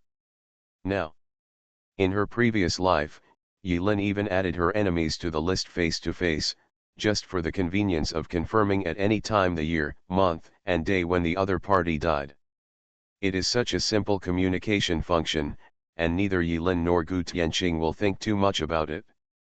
After adding each other as friends, the two chatted quietly on the street. Their movements and expressions were very natural. Gu Tianqing smiled slightly and said, "During this period, I was also fortunate to have in-depth exchanges with several real aristocratic women. I noticed that as long as they are aristocratic women who have received professional etiquette training, they will subconsciously say something special when standing. The weight-bearing foot is adducted about 30 degrees, so the feeling you give me. She doesn't look like a woman of this era, or maybe she doesn't look like a woman at all." Yilin's expression remained unchanged. "I didn't ask you how you found out." Gu Tianqing chuckled. "I probably guessed that you wouldn't ask, so it would be more sincere if I took the initiative. It can be seen from the fact that your eyes widened a little after listening to what I said just now. You accepted my sincerity." Yilin lowered her head. Micro-expression. Gu Tianqing shook his head. "It's not that professional. It's just that my personal experience is a bit special and I have formed some small habits of observing people. It's not worth mentioning." Yilin chuckled. "Are you sure it's okay to reveal your trump card so quickly? At the very least, we can be considered allies, right?" "Not necessarily." Yilin and Gu Tianqing looked at each other in the air. The two were silent for a few more seconds. Both of them saw a hint of hidden surprise in each other's eyes. Even the other apostles would find the conversation between the two people incomprehensible, wondering whether they were strangers or acquaintances. But in a conversation between smart people, the beginning is omitted, the process of introducing and getting to know each other is omitted, and the conversation goes straight to the point. For example, it's like what classmate Li Erpang once said, in the relationship between men and women, if you don't go straight to the dinner party with a hotel room, it is pure hooliganism. Although this was just a joke, it was obvious that Yilin and Gu Tianqing had no time to play hooligans. Li Erpang, me. Soon. Gu Tianqing was the first to break the silence for a few seconds. "I think you were so actful just now, and you should have noticed it." "Discovery? What discovery?" Yilin blinked. Gu Tianqing was startled at first, then shook his head and smiled. "Your fiancé is a bit weird. To be precise, the entire navy is very weird." Yilin blinked again. "Really? The weather is really nice today." Gu Tianqing smiled slightly. "See you later." Yilin nodded. "We can talk. Right now." Yilin had already seen Ruth's sneaking figure walking this way. Gu Tianqing turned around and re-entered the naval headquarters without saying a word. I believe that given his status, it is not easy to find a reason to slip out and have this brief conversation with Yilin. After all, everyone is currently playing their own identities, and it is better not to have too much interaction between characters. Gu Tianqing. After Yilin repeated the name in a low voice, she cast a questioning look at Ruth. Ruth made a secret okay gesture. We'll talk about it when we get back. Phew, acting is so tiring. Yilin took a breath and took a carriage. Like a young lady dressed up for a trip, she returned to Swan Castle in style. Along the way, Yilin was silent, thinking about what he saw in the naval headquarters. Something is wrong. Something is really wrong. Especially that one, the governor. The scene where Yilin stitched together various ridiculous lines just now was an inspiration and a temporary show-off of her poor acting skills. But in fact, Yilin had her own considerations. The more he thought about it, the weirder and gloomier Yilin's expression became. In the narrow carriage, Ruth's heart fluttered, swaying as the horse galloped. Huh? Is this a good place? Why does this vibration always give people a pleasant rhythm? Ruth was about to express her gratitude, but she looked up and found that something was wrong with Yilin's expression. Huh? What's wrong? Your fiancé is not good? What kind of person is he? Yilin heard Ruth's voice. The gloomy expression soon softened a lot. Both for the governor and Gu Tianqing, Yilin felt that this matter was starting to get tricky. If he was a normal person, maybe it wouldn't be so bad. Yilin suddenly said this. Ruth looked confused. After returning to the castle, as soon as his old father Swan saw Yilin come back, he pestered Yilin to ask about how he met his fiancée again and what his thoughts were. Naturally, Yilin didn't have a good face towards the old father who pushed his own daughter into the fire pit, so he closed the door with a snap and locked it. But 10 minutes later, Ruth walked out with a helpless look and wandered around the castle. In the room, Yilin closed her eyes and thought. In her mind, Yilin constructed a virtual whiteboard. Navy, pirates, camp, curse, calypso, trade, governor, main quest, third admiral, Emperor Wang, Cease hero Amakusa, Elizabeth Rin, Nicholas Zhao, Indiana Jones, and Demon King.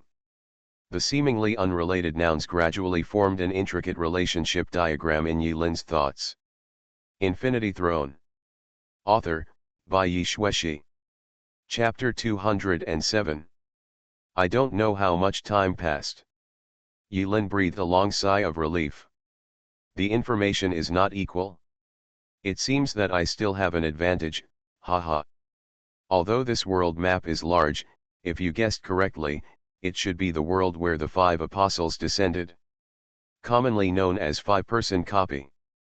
It is also the most common apostle staffing in the world. For Yilin, the identities of the 5 people have been completely laid out on the table.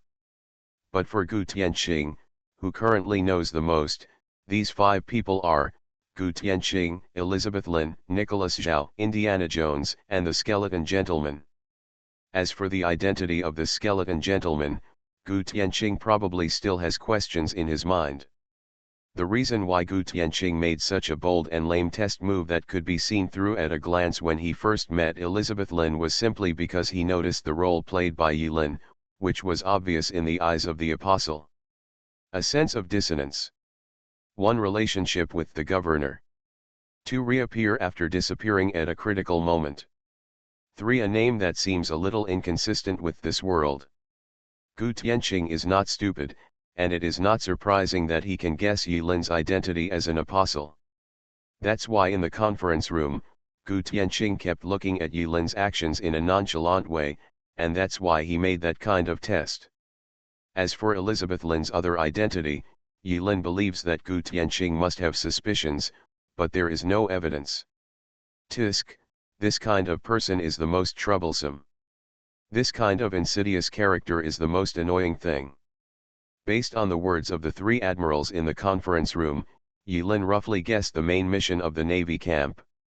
Just as the pirate camp tried its best to gain reputation, the Navy camp would most likely use various means to gain a higher status, military rank and so on.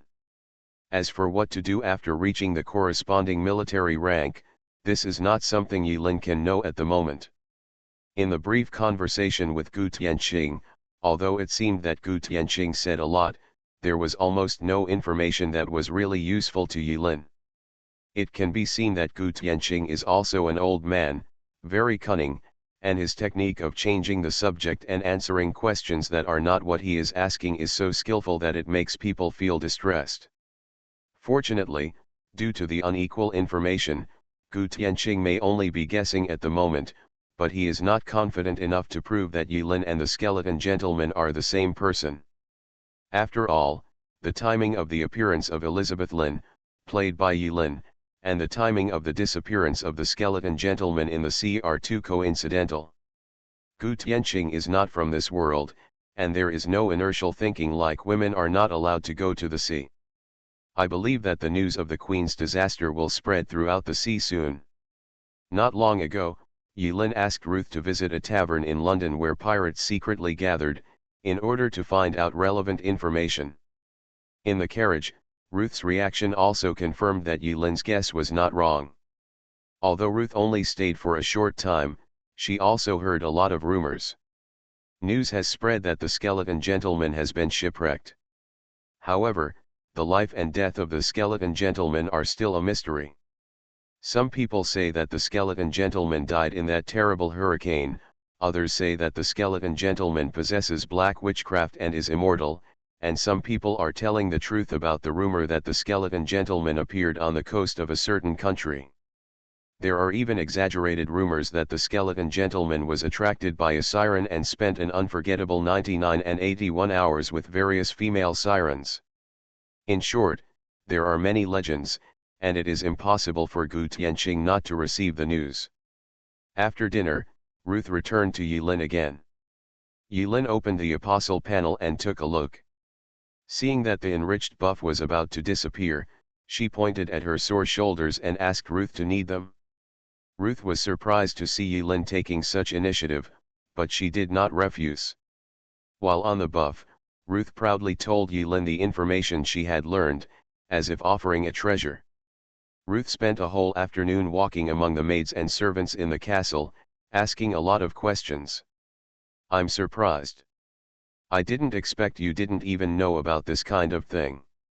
"Well, left side, use a little more force."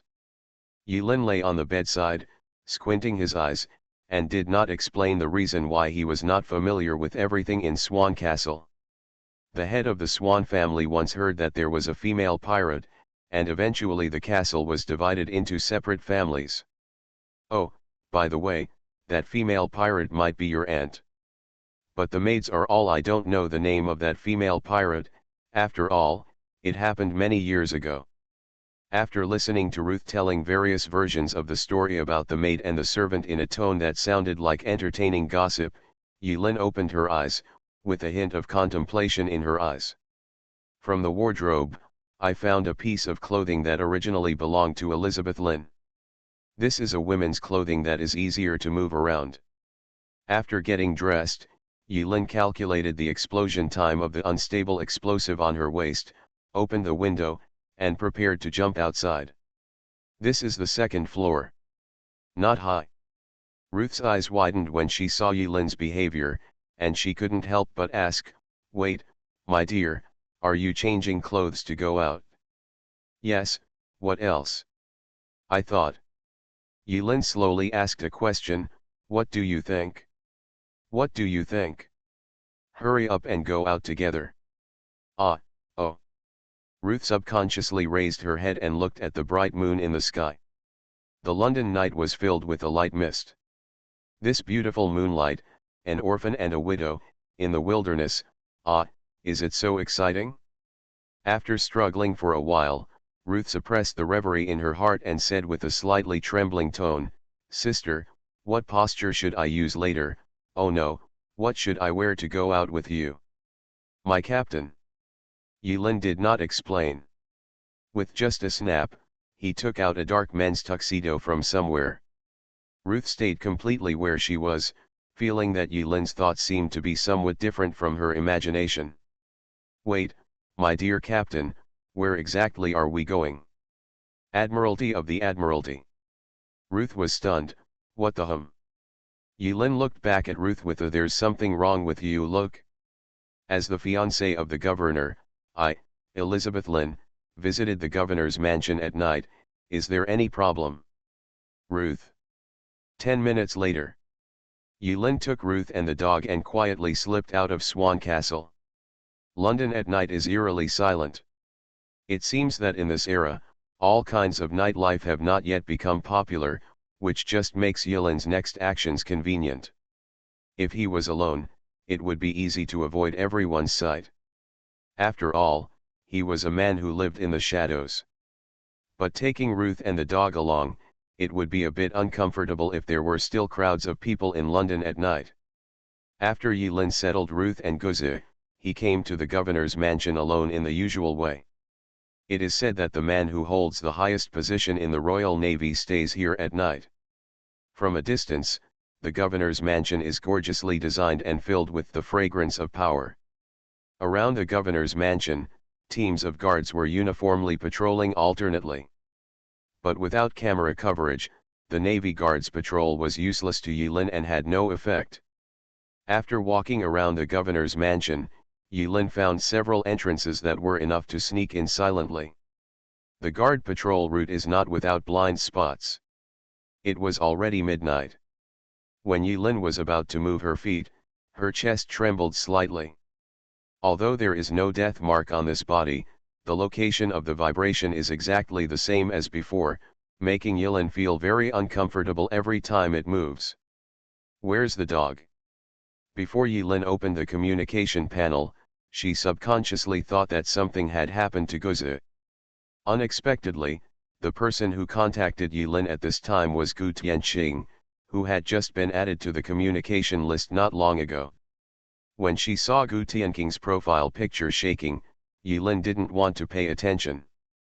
But when he saw Gu Tianqing's opening remarks, his expression changed slightly, and then he squatted in the darkness and silently chatted privately with Gu Tianqing. Gu Tianqing, I really hope I guessed wrong and you didn't plan to sneak into the governor's mansion. Yulin, Acridine. How can it be? I'm ready to take a shower. Gu Tianqing, haha. It would be great if it was true. That place is not as simple as you think. Yulin, the water is a bit hot today. Not that simple. Have you been in? Gu Tianqing, no. Yulin, then how do you know that the governor's mansion is not simple? Gu Tianqing, men's intuition? Yulin. Gu Tianqing, well, I think we shouldn't continue to test each other. For the sake of testing, why don't we exchange information? Yulin, okay. You first. Gu Tianqing. Yulin? Gu Tianqing, okay, haha, let me start by introducing some ideas. This time in the world, I found that it is somewhat similar to the worldview of a classic old movie from hundreds of years ago. Yulin, I had contact with the skeleton gentleman at sea. Gu Tianqing, huh? You didn't take advantage of the opportunity to join the pirate camp? Yulin, now is the time to exchange information. I personally don't recommend replacing information with problem. Gu Tianqing, well, the Royal Navy is looking for something. Yulin, if I guess correctly, the skeleton gentleman should be quite handsome. Slobber. Gu Tianqing, Kira Robert, is a little weird. Smile. Yulin, the skeleton gentlemen are from the pirate camp. Smile. Gu Tianqing, if you continue like this, I'm afraid we won't be able to have a pleasant conversation. Crying with laughter. Yulin, if you continue to use such obvious clues as intelligence to continue to deceive, I think there is no need for us to continue talking. Picking nose. While arguing with Gu Tianqing, Yulin used the Xiaoshizhen brand ancient knife to pry open the window. After releasing his senses and sensing that there was nothing abnormal behind the window, Yulin turned over and walked in with nimble and skillful movements without disturbing anyone. If the top leaders of the Navy camp are really just the few people in the conference room. In the darkness, Yulin's eyes flashed with dangerous light. In the private chat channel, Gu Tianqing has completely fallen silent. The deception failed, Gu Gu Tianqing seemed to be thinking about another deception posture and angle. The governor's mansion was dimly lit, so dark that only the outlines of surrounding objects and walls could be seen. There was a faint moonlight coming through the window, providing Yilin with a very limited field of vision. Yilin walked silently in the long and narrow corridor. Unlike the relatively strict patrols outside the house, there was no one in the passage decorated with various exquisite sculptures and raised whorl-like patterns. This strong contrast made Yilin feel a little strange. The current atmosphere actually gave Yilin the illusion of exploring a haunted house in an amusement park. In the governor's palace, the structure is not complicated at the architectural level. After all, it's just a single-family building with only 2 floors. Yilin first followed the stairs and walked up to the 2nd floor. While exploring the way with her senses, she found that the 2nd floor was just an ordinary restaurant, study room, etc., nothing special, so Yilin returned to the 1st floor. He stopped subconsciously. Think about it carefully. Why on earth, or rather why, caused him to have the illusion of playing in a haunted house? Oh! My chest shook. Damn, Gu Tianqing started sending harassing messages again. After thinking about it, Yilin decided to see what Gu Tianqing had to say first. Gu Tianqing, have you ever heard of the Demon King? Yilin, well, have you ever heard of Skeleton Gentleman? Gu Tianqing. This short ellipsis made Yilin couldn't help but imagine that in some corner of the world, Gu Tianqing showed a disgusted expression. Isn't it just to see who can't hold it in anymore? Who is afraid of whom? In the dark. Yilin smiled happily, feeling quite proud. After Gu Tianqing was silent for 10 seconds, he finally changed his explanation. Gu Tianqing, I am certain that the Royal Navy is looking for traces of the Demon King. Yilin, I spent some time on the Skeleton Gentleman's ship. My identity is unknown, and my abilities may be related to the curse. Gu Tianqing, oh. Yilin, if you continue to exchange information with questions instead of affirmations, I think we should end this damn conversation. Gu Tianqing, if you want to join the Navy, you only need to prove your ability. Yilin, if you want to join the pirate camp, you must qualify as a captain, acquire a ship, and recruit a group of pirate crew members. Can you find the Devil King with your ability? Search skills. Gu Tianqing, haha. There is a reason why they are eyeing Elizabeth Rin. This is not as simple as a simple marriage. It seems that you have joined the pirate camp. Yilin, what do you think? There are many local forces among the pirates, and the main mission of this party may be related to this. Gu Tianqing, haha, you even know the main mission? It seems that I can no longer be friends with you. The Navy is easy, just find a way to increase your military rank. Yilin and Gu Tianqing exchange the information they possess in this way across time and space. Of course, neither Yilin nor Gu Tianqing naively believed that the information they provided to each other was 100% accurate. We all had been through this before, so there was no need to completely break up or hide behind each other. Yes, cheating openly and openly. Whether true or false, false or true, how much useful content can be extracted from this information depends on your ability. Yilin knew that Gu Tianqing had doubts about her identity, so she deliberately brought up the identity of the Skeleton Gentleman. It was just an extra layer of smoke. As for whether she could fool Gu Tianqing, it depends on what level the other party had in mind. Anyway, I speculated and speculated, but in the end I couldn't come to a conclusion. Although Gu Tianqing did not tell the truth about some information, Yilin still figured out a lot of interesting content. Just when Yilin was about to test Gu Tianqing's ability again, suddenly, Yilin paused in her steps. He was originally in the dark, pacing cautiously in the corridor while arguing with Gu Tianqing. At this moment, the tactile sensation fed back by the psychodynamic perception was somewhat wrong. He immediately closed the chat interface with Gu Tianqing and set it to Do Not Disturb mode out of habit, lest Yilin be distracted by the vibrations. There is no longer any fork in the road ahead. It's a narrow corridor. The strange thing is that further along this corridor, there are no windows. Oil paintings of different styles are neatly arranged on both sides.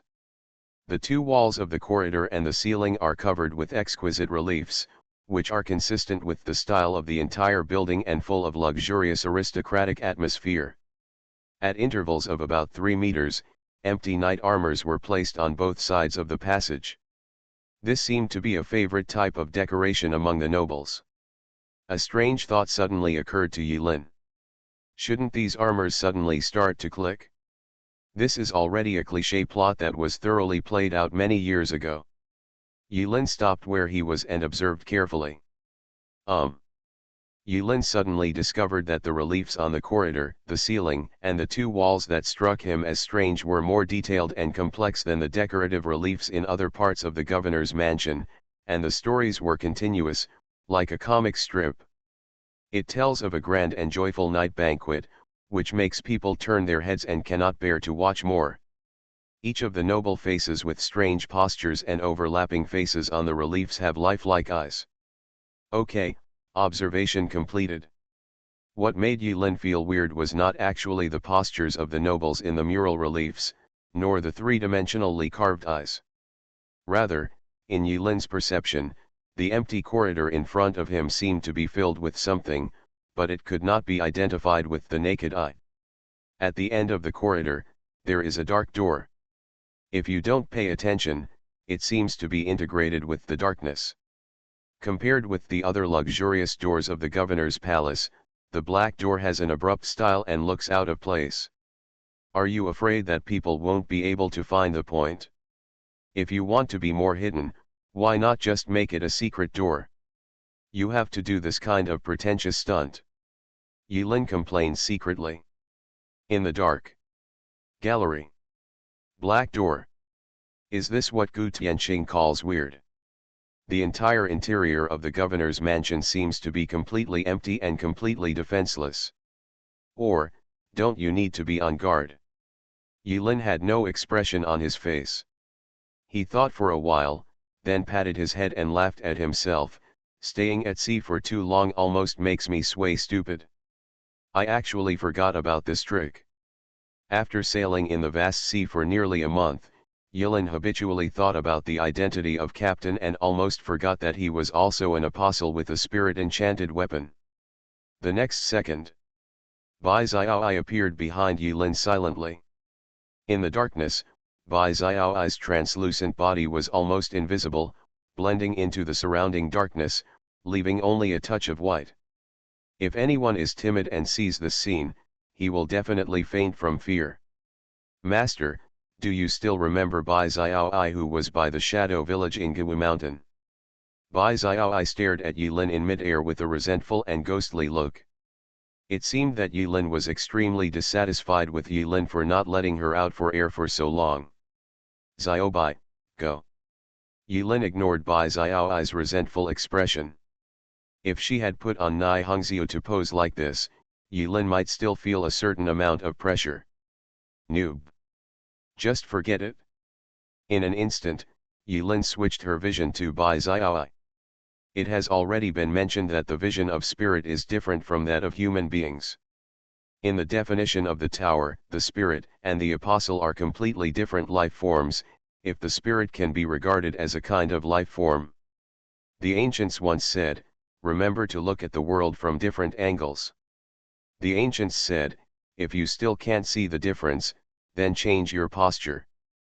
But when Yilin changed her angle and posture to observe, suddenly, the world became completely different. The previous sentence does not use a rhetorical technique called exaggeration.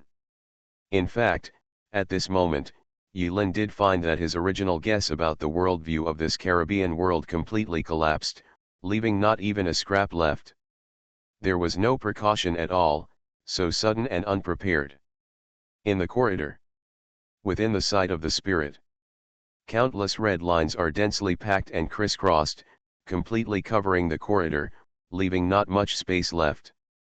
With a surprised expression, Yilin raised her head and found that those lines all came from the eyes of the nobles in the relief. The threads shot out from those eyes completely covered this long corridor. No matter what posture Yilin used to pass through this corridor, she was bound to pass through those intertwined lines. Infrared, Yilin paused for nearly 10 seconds before slowly spitting out 3 words. Bai Xiaoi. As we all know, there is a certain range of wavelengths of light that the human eye can accept. Light with wavelengths beyond this range cannot be perceived by the human eye. Even though the crisscrossing lines in front of you are not infrared, they are not far off. Another 10 seconds passed. Yilin was speechless. There seems to be something wrong with this technology tree. Is this a technology that can be mastered in this era? When the sea was dotted with sailboats powered by wind, the fact that such high-tech anti-submarine methods appeared in the Navy Governor's palace undoubtedly opened Yilin's eyes.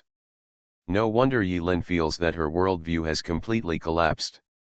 The world was not at all what he had imagined at the beginning. In other words, Gu Tianqing has roughly guessed what's weird here. Can't this be simply described as weird? It's totally a ghost.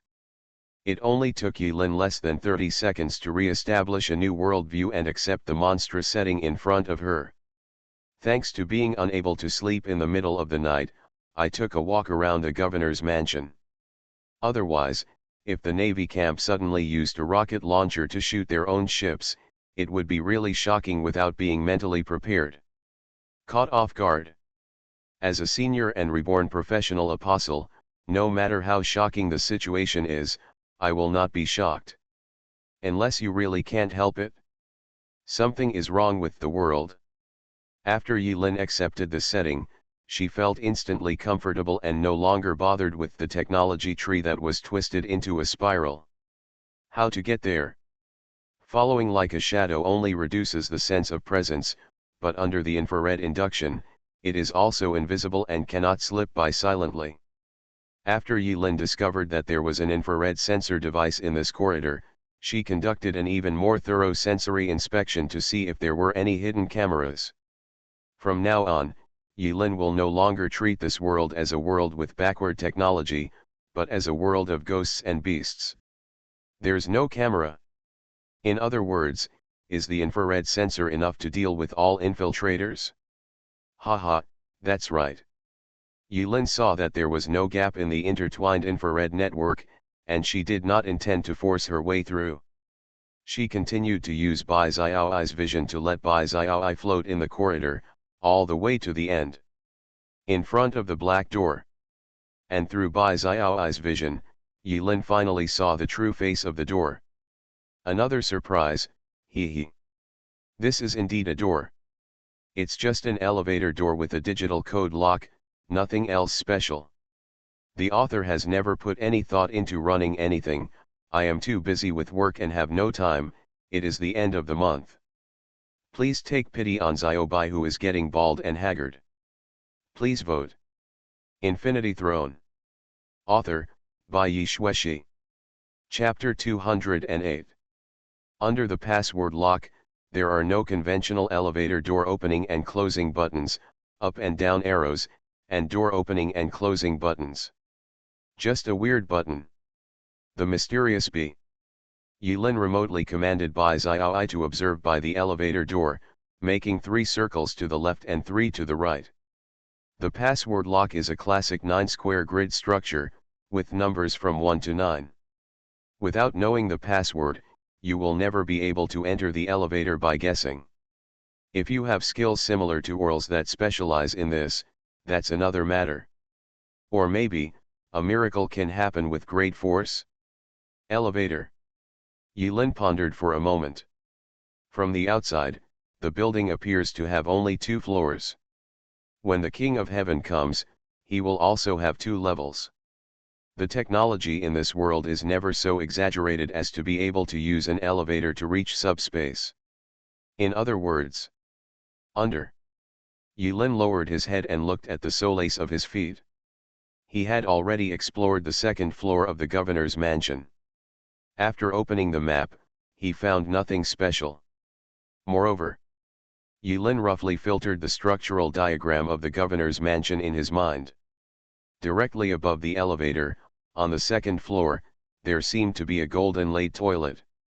The handrails on the side of the toilet had spiral embossed patterns. Strange. Knock knock knock. Yulin squatted down and tapped her fingers on the ground. The sound coming from the floor was dull and unreverberating. The thickness of the floor should not be as simple as just one layer. Go.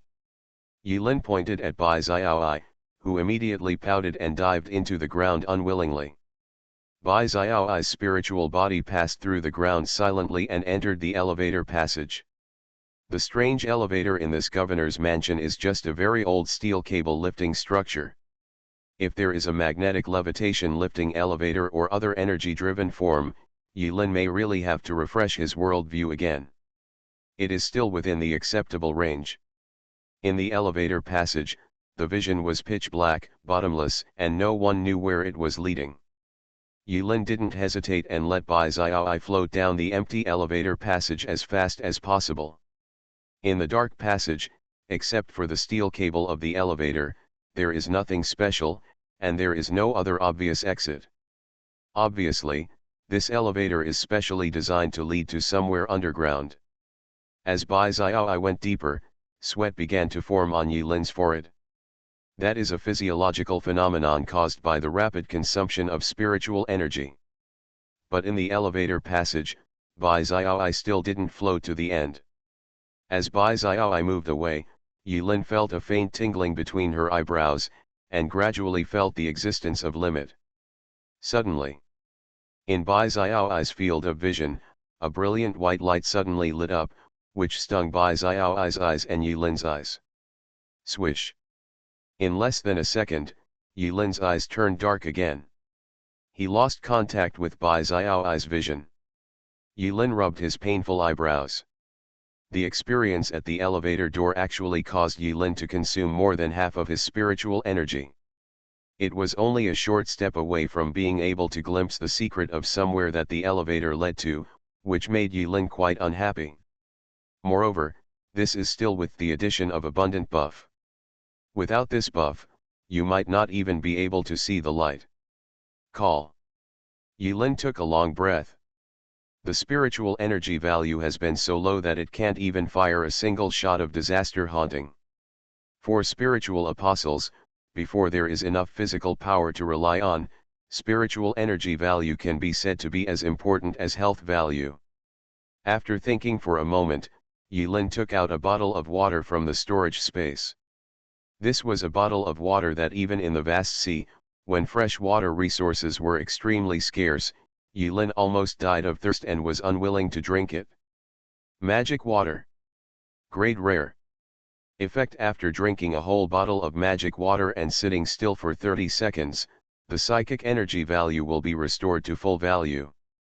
Explanation: it is obviously magic water created by a noble and wise mage, but why are there always a group of charlatan players eating and drinking shamelessly? Don't your own sons not want to lose face?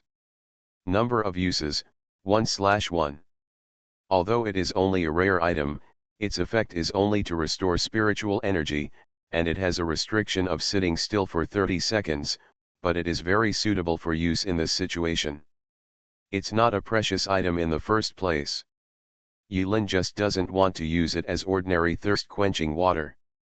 Now that her spiritual energy is about to be exhausted, she doesn't feel bad about drinking a bottle. This item was originally found from a box named Chu Jingtian in Huading City. It is not expensive, not to mention that after drinking one bottle, there are still 2 bottles left. 30 seconds later, Yulin's condition was full, she was resurrected on the spot and stood up again. Next. Yulin thought for a few seconds and decided not to explore deeper for the time being.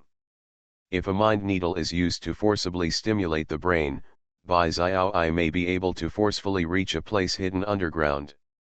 However, Gu Tianqing is definitely not sending out harassing messages for no reason. He is using his trump card here. If Gu Tianqing makes any small moves, it will be unavoidable. will put yourself in a disadvantageous situation. It had been a long time since she had encountered such an opponent in a trial, which made Yulin a little more cautious. As Gu Tianqing said, there is something strange about this governor's mansion.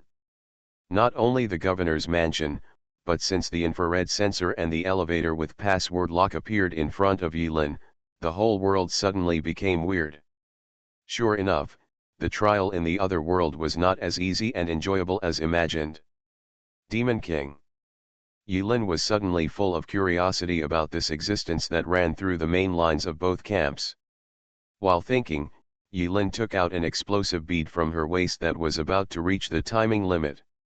Even if it is not used at the moment, Yulin must find a way to consume it, otherwise it will explode on the spot.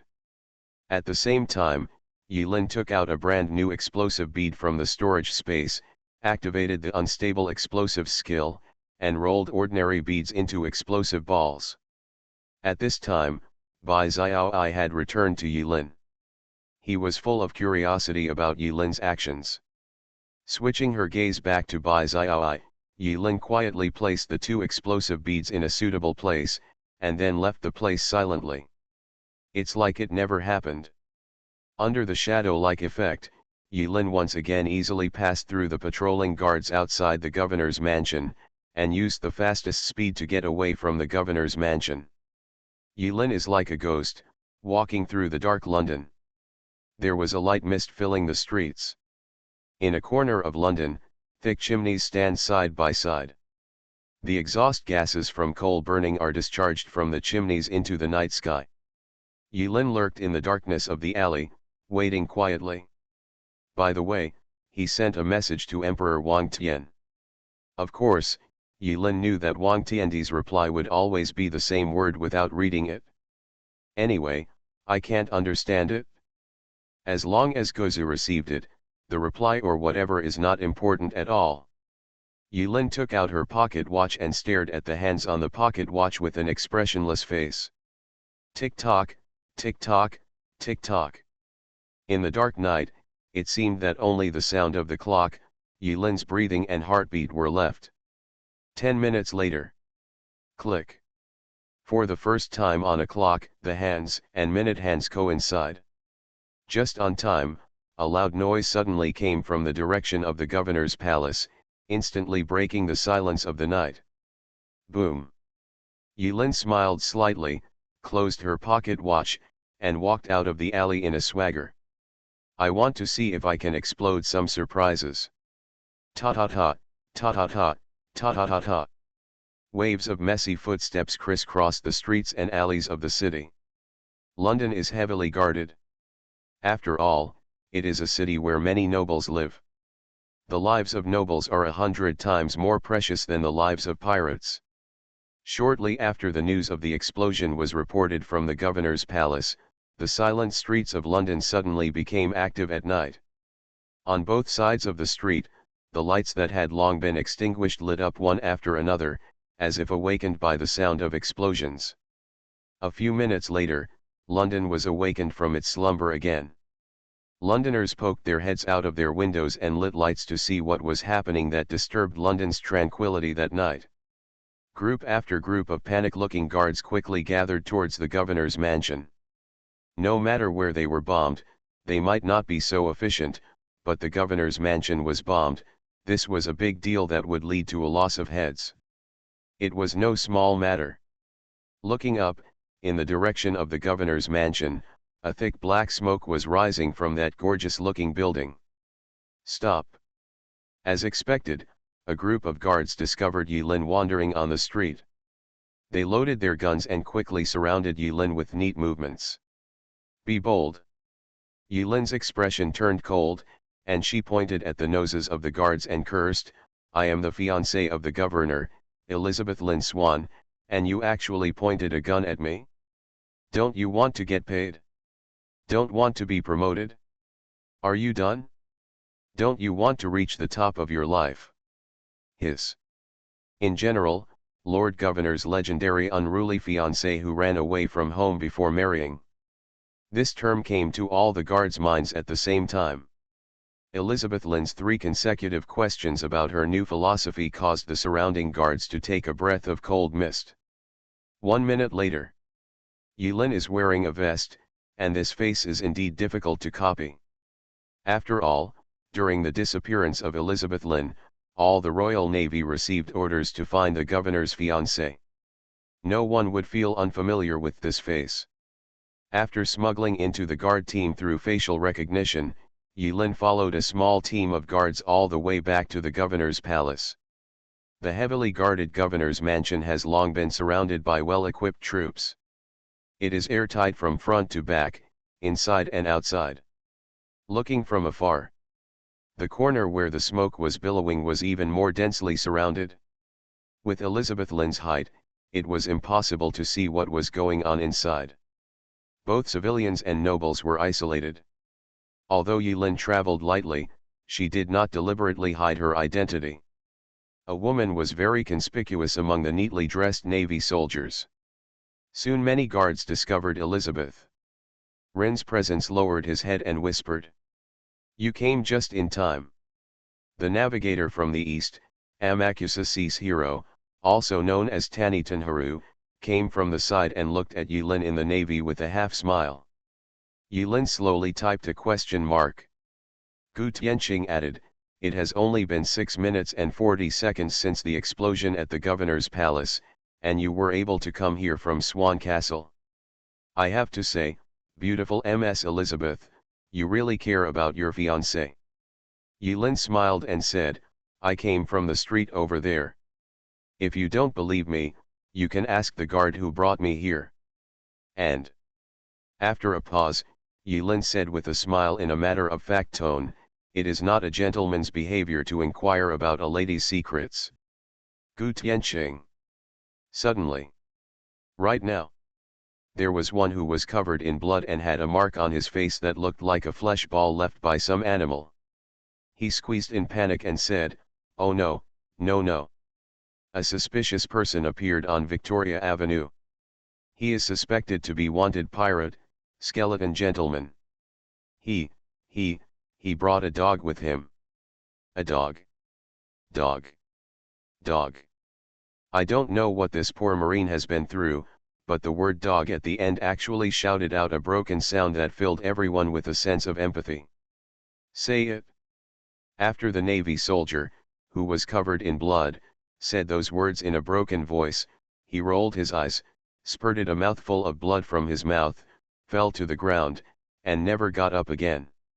Hiss. Seeing this scene, all the Navy soldiers suddenly felt their scalps numb, and a burst of cold air suddenly rose from the tailbone and went straight to the Tianling cap. Their ears buzzed, as if the cool air from the tailbone spurted out from both ears. Everyone invariably remembered a legend about the skeleton gentleman. The man who spreads fear with his dog. That man came on a dog. You are listening to Novels at Bless Up channel. Wish you happiness and luck. Please subscribe to receive new novels. How do you feel about this novel? Please like and leave a comment. Infinity Throne. Author, by Yi Shueshi. Chapter 209. Gu Tianqing still looked at Yulin with his poker face showing no hint of happiness. Yulin responded with a shallow smile. I don't know if it was because Yulin's charm value was now exaggeratedly high, but this smile actually made the surrounding Navy soldiers lose their focus for 2 seconds at the same time. Victoria Avenue is only 1 street away from the government house. It stands to reason that the culprit of the bombing of the governor's mansion can be pinned on the Skull Gentleman's hat. There is time and opportunity to commit crimes, after all, the person is right next door. As for the motive? Don't be ridiculous, do you need any motive if the pirates blew up the governor's palace? So, when the skeleton gentleman appeared on Victoria Avenue with his dog, when everyone came back to their senses from the face of the beautiful Ms. Elizabeth, they all unanimously tied the explosion to the damn pirate skeleton gentleman. Chase. From the governor's mansion, a woman who wore a strict uniform into a deep V seductively walked out of the governor's mansion, chewing on a long and delicate cigarette rod. Although she was just a woman, When Tiramisu spoke with a gloomy face, the powerful aura she exuded inadvertently made all the Navy present unanimously and took the initiative to separate a passage for Tiramisu. Chase. No hesitation.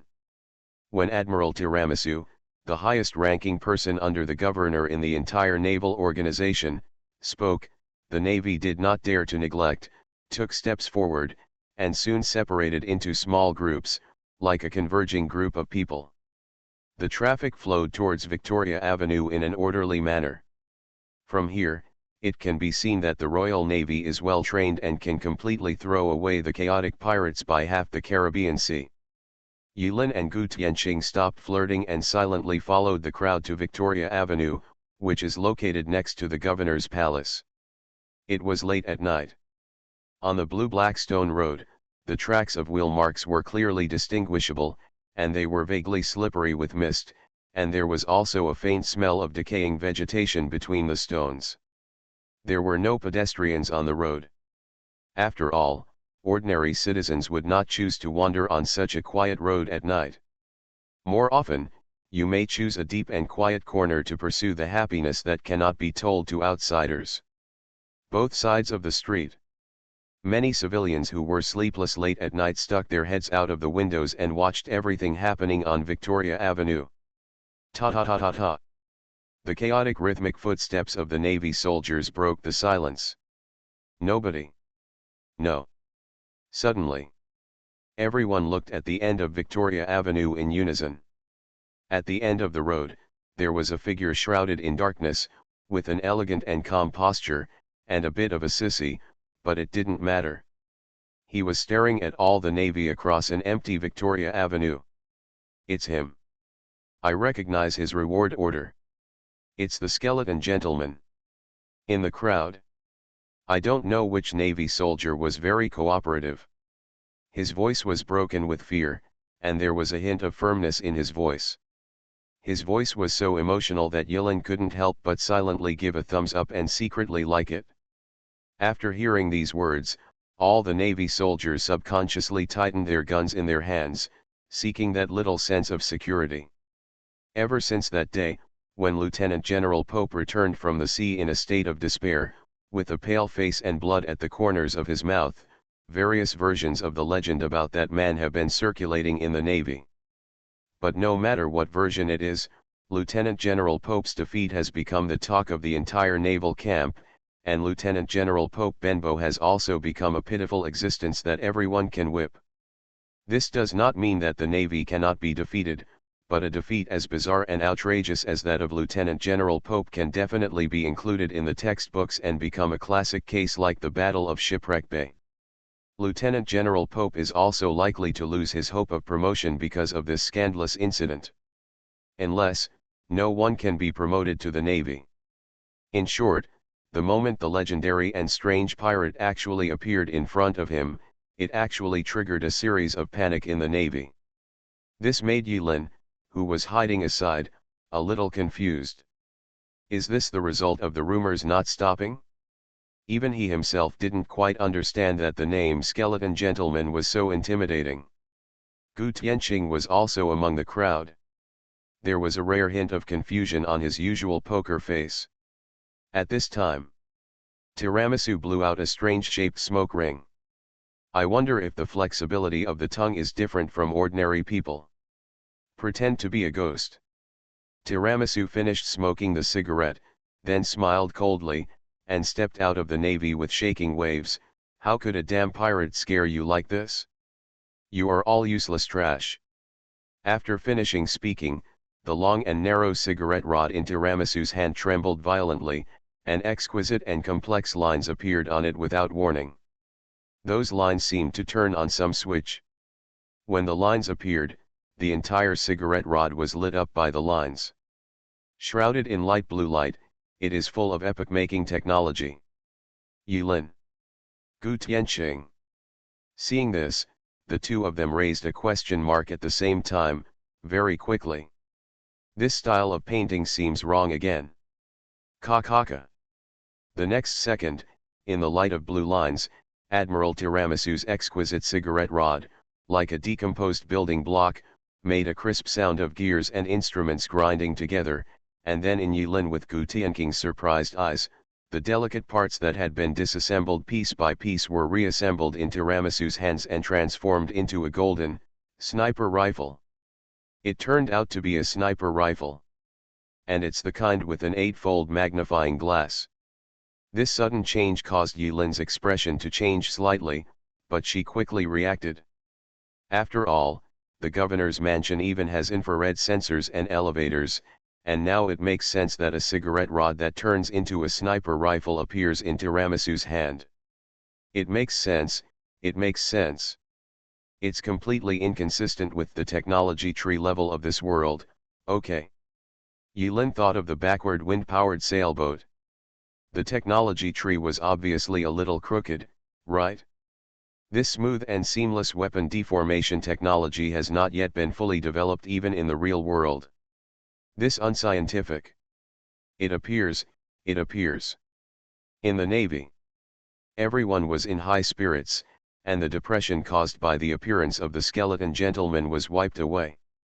It's Master Tiramisu's magic spear. Magic spear rose black tea. Bloom. Rose. Oh, you are indeed my eternally beautiful dream goddess, Tiramisu-sama. Amidst the waves of flattery, Tiramisu calmly and skillfully took out a long and narrow golden bullet from his clothes. With a click, the bullet was loaded. In just a few seconds, Tiramisu completed the entire set of actions in one go. The sniper rifle was aimed at the ghostly figure in the distance. Etc. Tiramisu. Gu Tianqing. Navy. Emperor Wang Tian. In an atmosphere that was ready to explode, a voice full of magnetic charm suddenly broke the solemn atmosphere. Is it the fiancée of the Governor-General, Elizabeth Rin, who has tormented the entire Navy up and down for a whole month? Yilin had a solemn expression on her face. At some point, she held up a delicate telescope and stared in the direction of the skeleton gentleman. Legend. Yilin suddenly recounted a legend in an erratic tone. That damn pirate skeleton gentleman has a dog from the pits of hell. That dog is the skeleton gentleman's eyes, able to see through everything on the sea. As long as you look at that terrible dog for more than 3 seconds, your soul will be taken away by those eyes of hell and you will lose your mind. He will become the plaything of the skeleton gentleman, he will become a laughing stock for the rest of his life, and he will be unable to hold his head up for the rest of his life. Oh, how terrible. Finished. Yilin added, I just remind the respected General Tiramisu to be careful about the dog next to the skeleton gentleman. Hiss. On Victoria Avenue. The temperature suddenly warmed up. Because too many people gasped at the same time. Terrible as a dog. Everyone thought of poor Lieutenant General Pope. For the rest of his life, he will be the butt of laughter, the kind who will never be able to hold his head high for the rest of his life. This statement is true. Many people were curious and frightened. They took out their folding telescopes and looked towards the end of the street. Snort. Admiral Tiramisu snorted coldly, as if he was dissatisfied and disbelieving, but he couldn't help but hold his breath and search for the skeleton gentleman's feet through the magnifying glass of the sniper rifle. Really? In the field of view of everyone's telescope. A dirty dog stretched out its paws and patted the skeleton gentleman's feet. Immediately afterwards, the dog stood up on its hind legs, hugged its front legs in front of its chest, and twisted the corners of its mouth, revealing a strange smile as if its face was paralyzed. I don't know if it's just imagination, or if the dog's eyes are really so weird. In the eyes of the Navy, the dog's originally ordinary eyes seemed to glow green in the dark, which was very scary. Hiss. Just one glance, and everyone was so frightened that they put down their telescopes and became excited. Except, Tiramisu Admiral. That strange woman who is so avant-garde that she wears her uniform into a deep V. Damn pirates.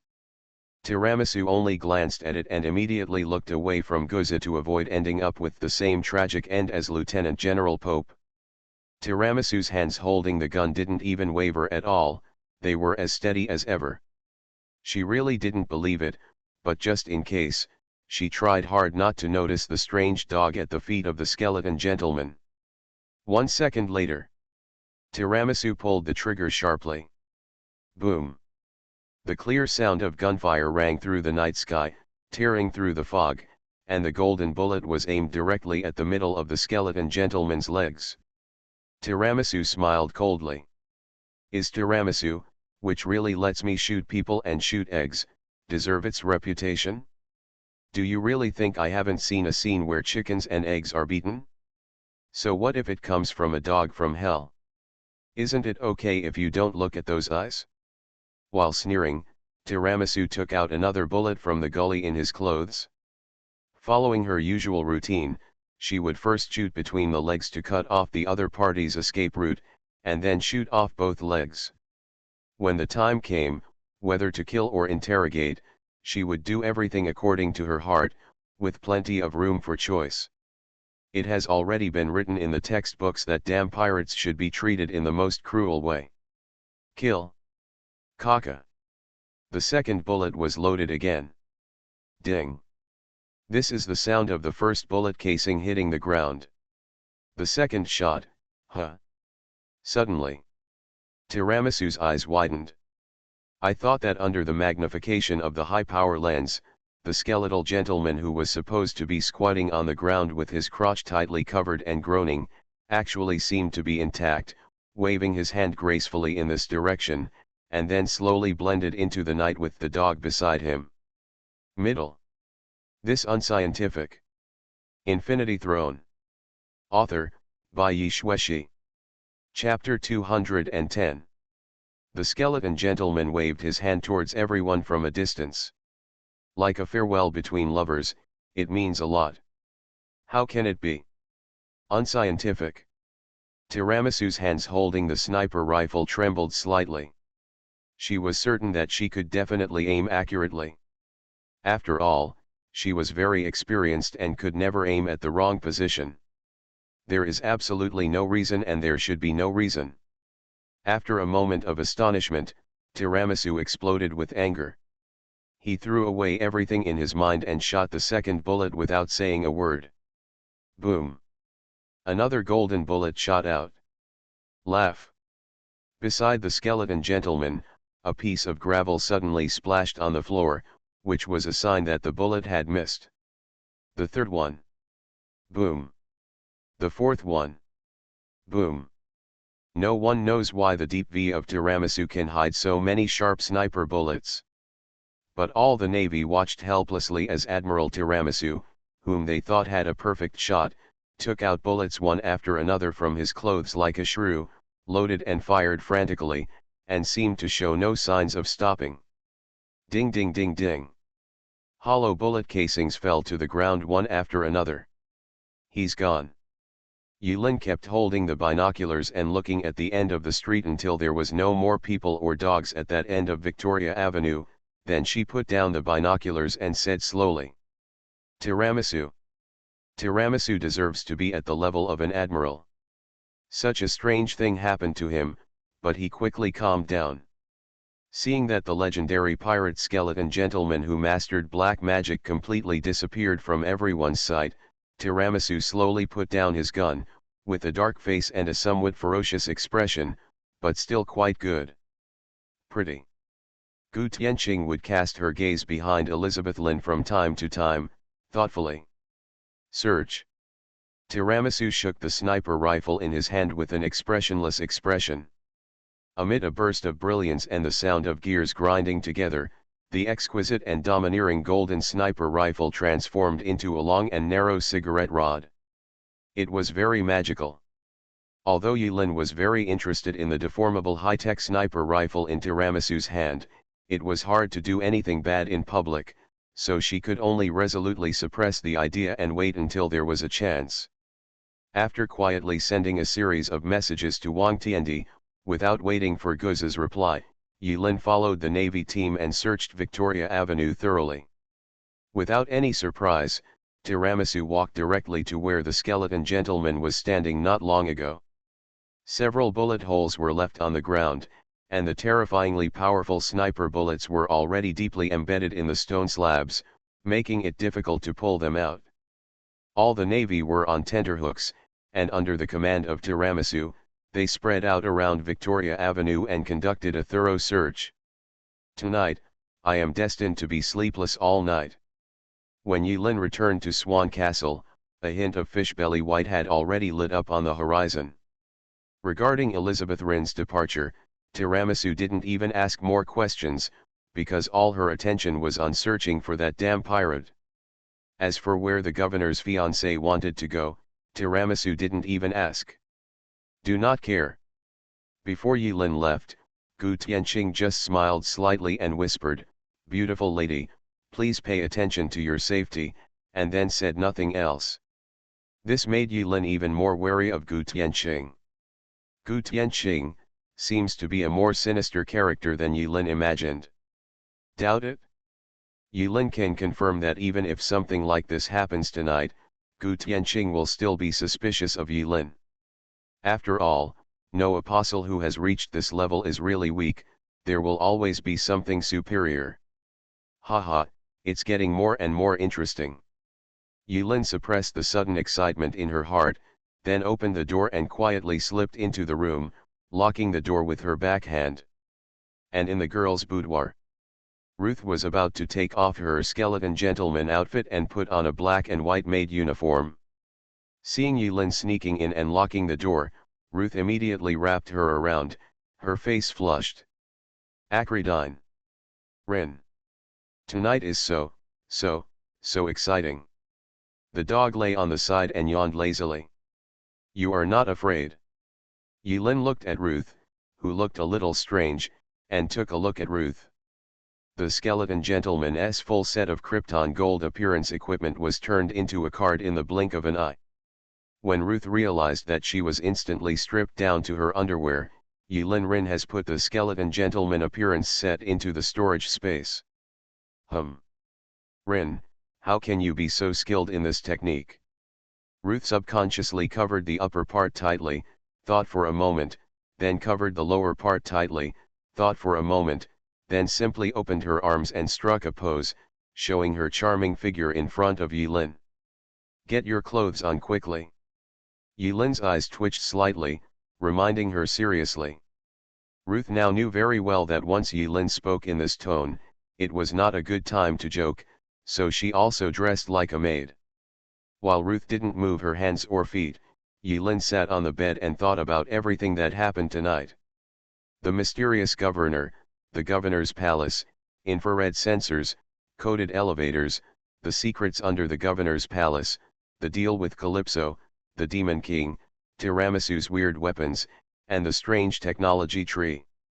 Clues, fragments, and speculations were reorganized in Yulin's mind, and then, like peeling off threads from a cocoon, useful content was extracted from these messy information. Outsiders. Suddenly, Yulin remembered what Calypso called him during that hurricane.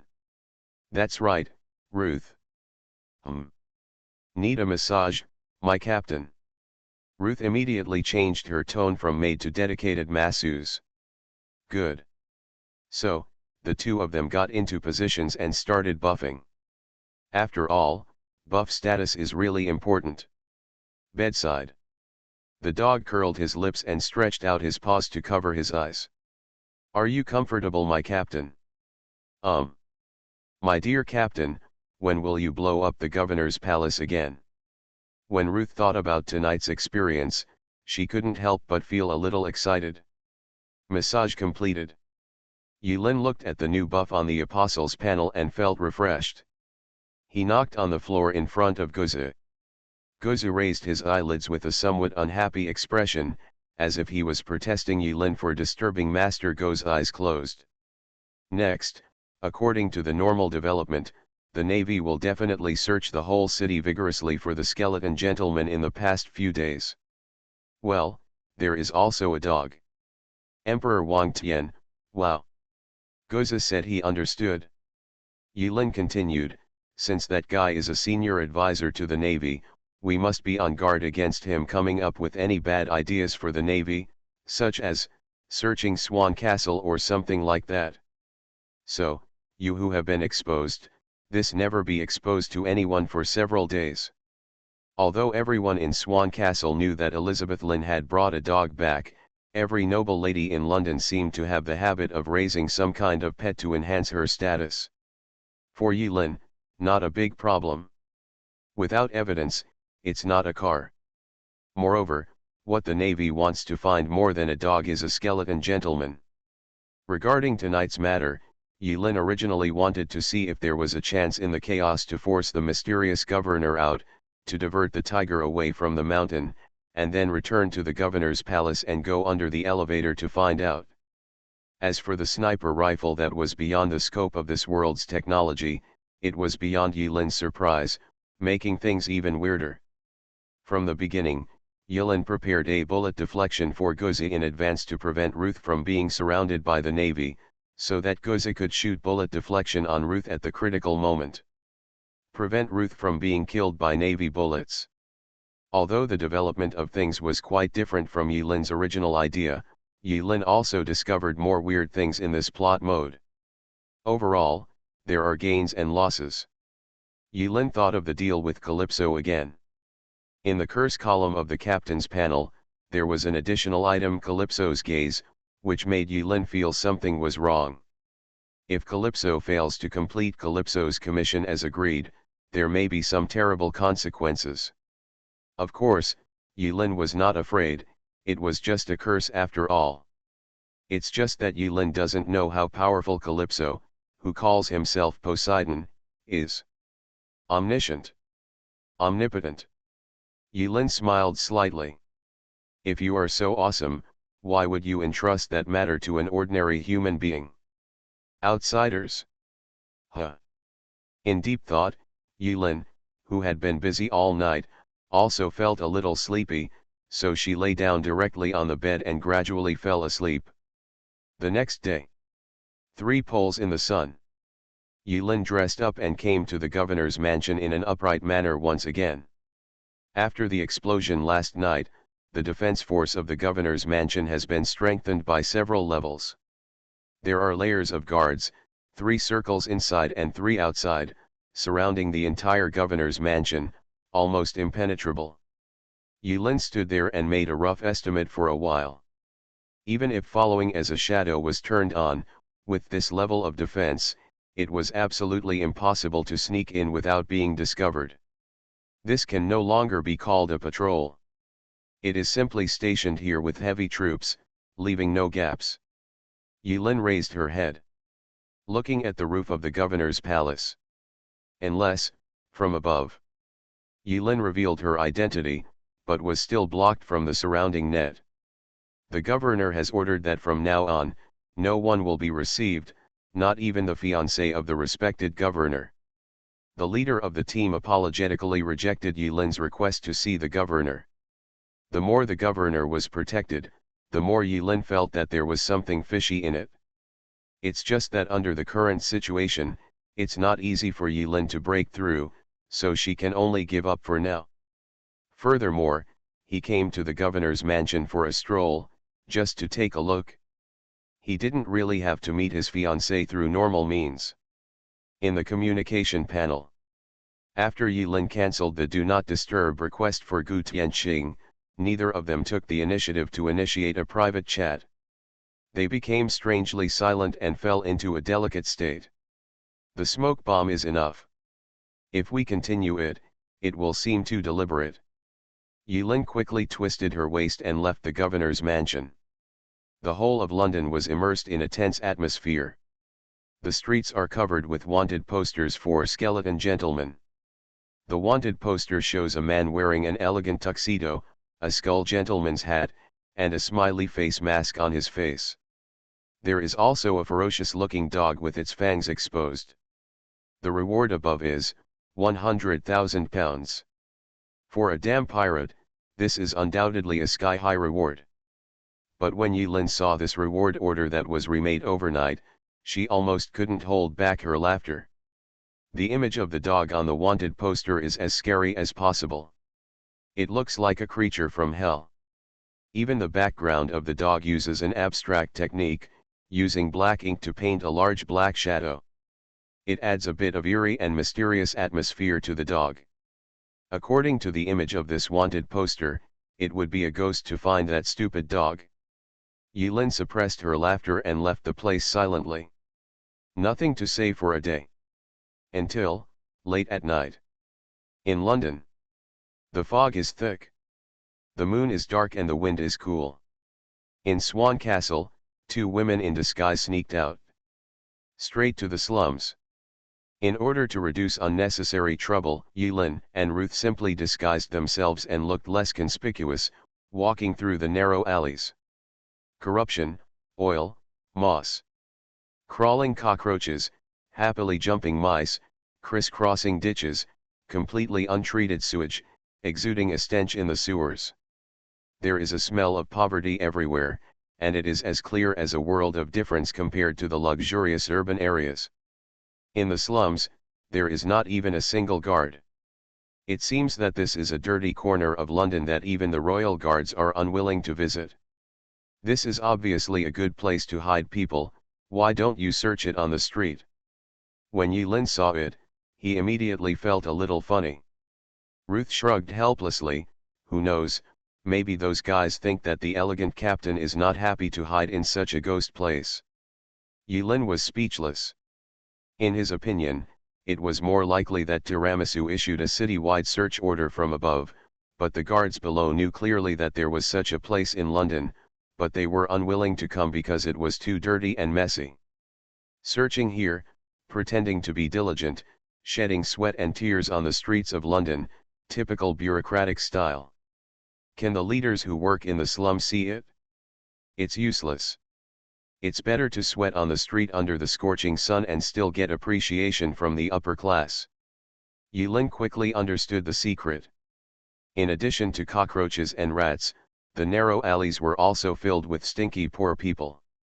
There were many flies and mosquitoes, smelling the attractive smell of the poor people, and hovering over the piles of poor people lying down. Ruth frowned, took out a delicate little wipe and covered her mouth and nose. It didn't matter to Yilin. Anyway, he had experienced worse environments. This was just child's play. Apart from being a little uncomfortable, he didn't lose any blood, so there was nothing special about it. Half an hour later, Ruth and Yilin finally arrived at their destination. I suggest you put that damn wipe away in your hand. Yilin turned her head expressionlessly and reminded. Although Ruth was reluctant, under Yilin's serious threat, she crumpled the small wipe into a ball and threw it in the corner with disgust. In front of the two of them, there was a pile of messy garbage, piled up into a hill, exuding an indescribable smell. In the hill, a passage is faintly revealed. There is no light, and the dark passage is like the entrance to a devil's cave. It looks very scary. Ruth waved to Yilin in a low voice, Captain, here. Yilin followed the sound and approached. On the ground where Ruth pointed, there was a crude skull pattern carved into it. Without hesitation, after Ruth pointed out the entrance, Yilin got directly into the garbage pile. Both sides were filled with garbage of various shapes, not sorted, and it was unknown how long it had been accumulated here. There was even a lot of rotten food covered with white bugs. At this moment, Yilin finally understood why in the huge London, there could be a gathering place for pirates, hidden in the big city. As the saying goes, the big hermit is hidden in the city, and the small hermit is hidden in the dirty world. This kind of dirty place, let alone the navy, if Yilin didn't have a special purpose and no special reason, she would never want to get close to it. The passage formed by the garbage mountain sloped downward at an angle of about 30 degrees. After walking about 10 meters, the surrounding gradually turned into a solid wall, which was no longer made of garbage. Relatively speaking, it looked much cleaner. And Ruth's frown relaxed a little. Soon, waves of slight vibrations came from the front, mixed with noisy sounds. Take a few more steps. The pungent and rich smell of rum gradually overcame the stench of decay. Finally, my eyes suddenly opened up. The dim light ignited the darkness ahead. Ruth explained in Yilin's ear at the right moment, "It is said that this place used to be an underground warehouse used by a noble to hide treasures, but one day, this warehouse was visited by pirates and cleaned out, and the noble was not left behind. I don't know why. Since when did this area of the city turn into a slum?"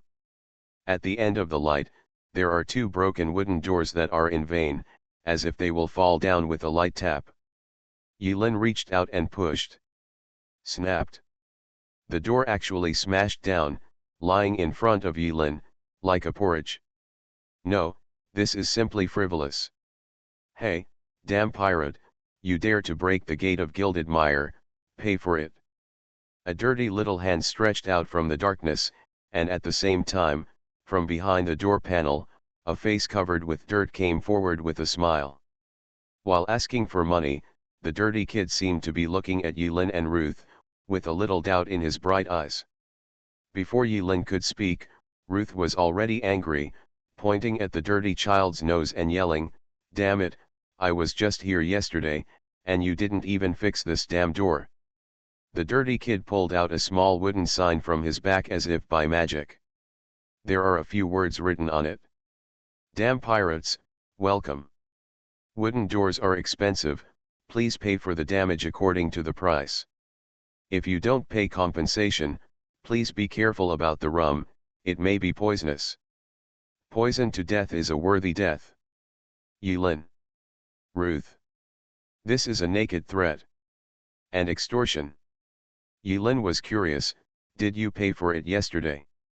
"I'm sorry, but I didn't expect that. The style here is more like pirates than ours." Ruth was helpless and was about to take out a few coins to express her gratitude. Suddenly, in the dim light, a red shadow flashed between Yilin and the dirty child. Snap! Two bloody fingers fell to the ground.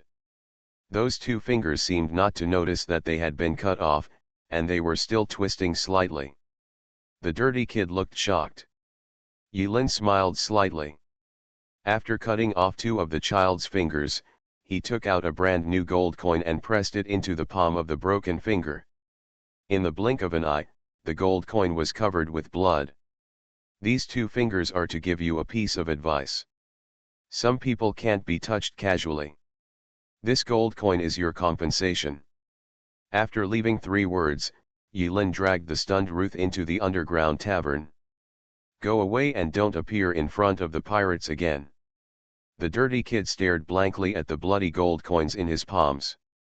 It wasn't until the 2 pirates who didn't look like pirates, but were crueler than any other pirates left, that he felt the severe pain from the broken finger, and then he hunched his back, bit his lower lip, and squatted on the ground, resisting the pain and not letting himself cry out. A few minutes later, after the pain subsided, the dirty kid in ragged clothes stood up, clutched the gold coins in his mouth, and muttered in a low voice, "Damn pirates." Then he laughed stupidly again. He suddenly thought of something and hid the gold coins in his arms, as if he was afraid of being stolen. Seeing that there was no one around, he left the passage with confidence. Ruth was silent for a moment. After a few seconds, he whispered, "Some people can't be touched casually." Hearing this, Yilin couldn't help but roll her eyes. Is this what Ruth is paying attention to? The pirate bar hidden in the bustling London underground is called the Gilded Quagmire. I don't know whose taste led to such an unstyled name.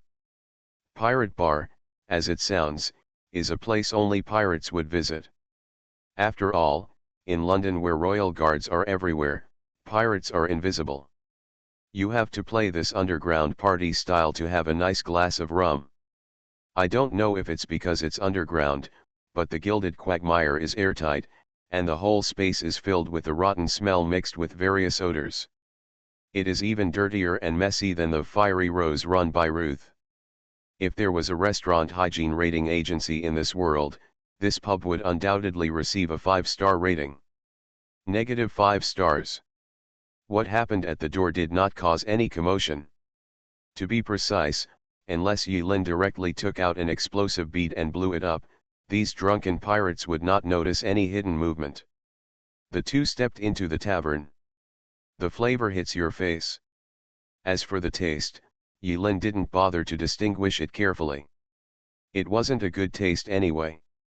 Ruth had already come once yesterday, but at that time she was just looking for a place where she could inquire about news, and she did not stay in the gilded quagmire for too long. Where is the place for pirates to get information? There is no doubt that it is a tavern where pirates gather. Pirates have a reputation for having no secrets. The tavern is very spacious. After all, it was once a warehouse used by a certain noble to hide treasures.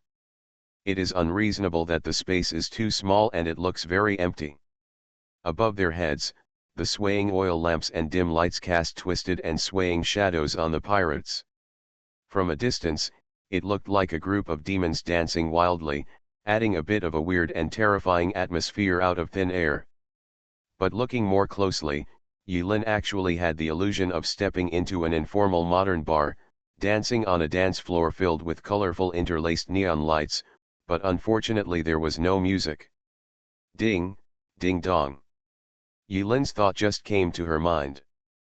Behind the bar, there was an old man in fashionable clothes with various braids on his head. His eyelids were lowered, his legs were crossed, he was holding an instrument that looked like a guitar, and he started playing. Yo-ho, let's turn sail together, raise the flag. Hey little thief and beggar, we will never die. Ha ha, who said there is no music? Many people began to sing loudly and sang pirate songs. In fact, the singing voice and the guitar accompaniment are not in the same dimension at all, and they are not the same song at all. Huh? Why is there still someone nailed to the wall? Ruth suddenly pointed to a certain wall. Yilin took a look and was too lazy to pay attention to so much, so he took Ruth and chose a relatively quiet corner. There happened to be an unattended table here, and the two of them sat down. 10 minutes later, Yilin and Ruth, who had nothing to do, finally waited for the waiter. A flattering and somewhat familiar voice sounded behind them. Hey hey hey, welcome to the Gilded Quagmire. Oh, you two are really good looking. The skilled Charlie will serve you attentively. How many glasses of rum do you want? Yilin and Ruth turned their heads.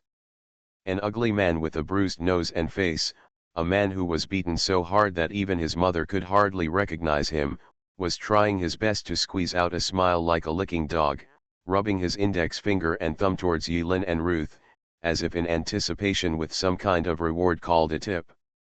New January. Asking for all kinds of support.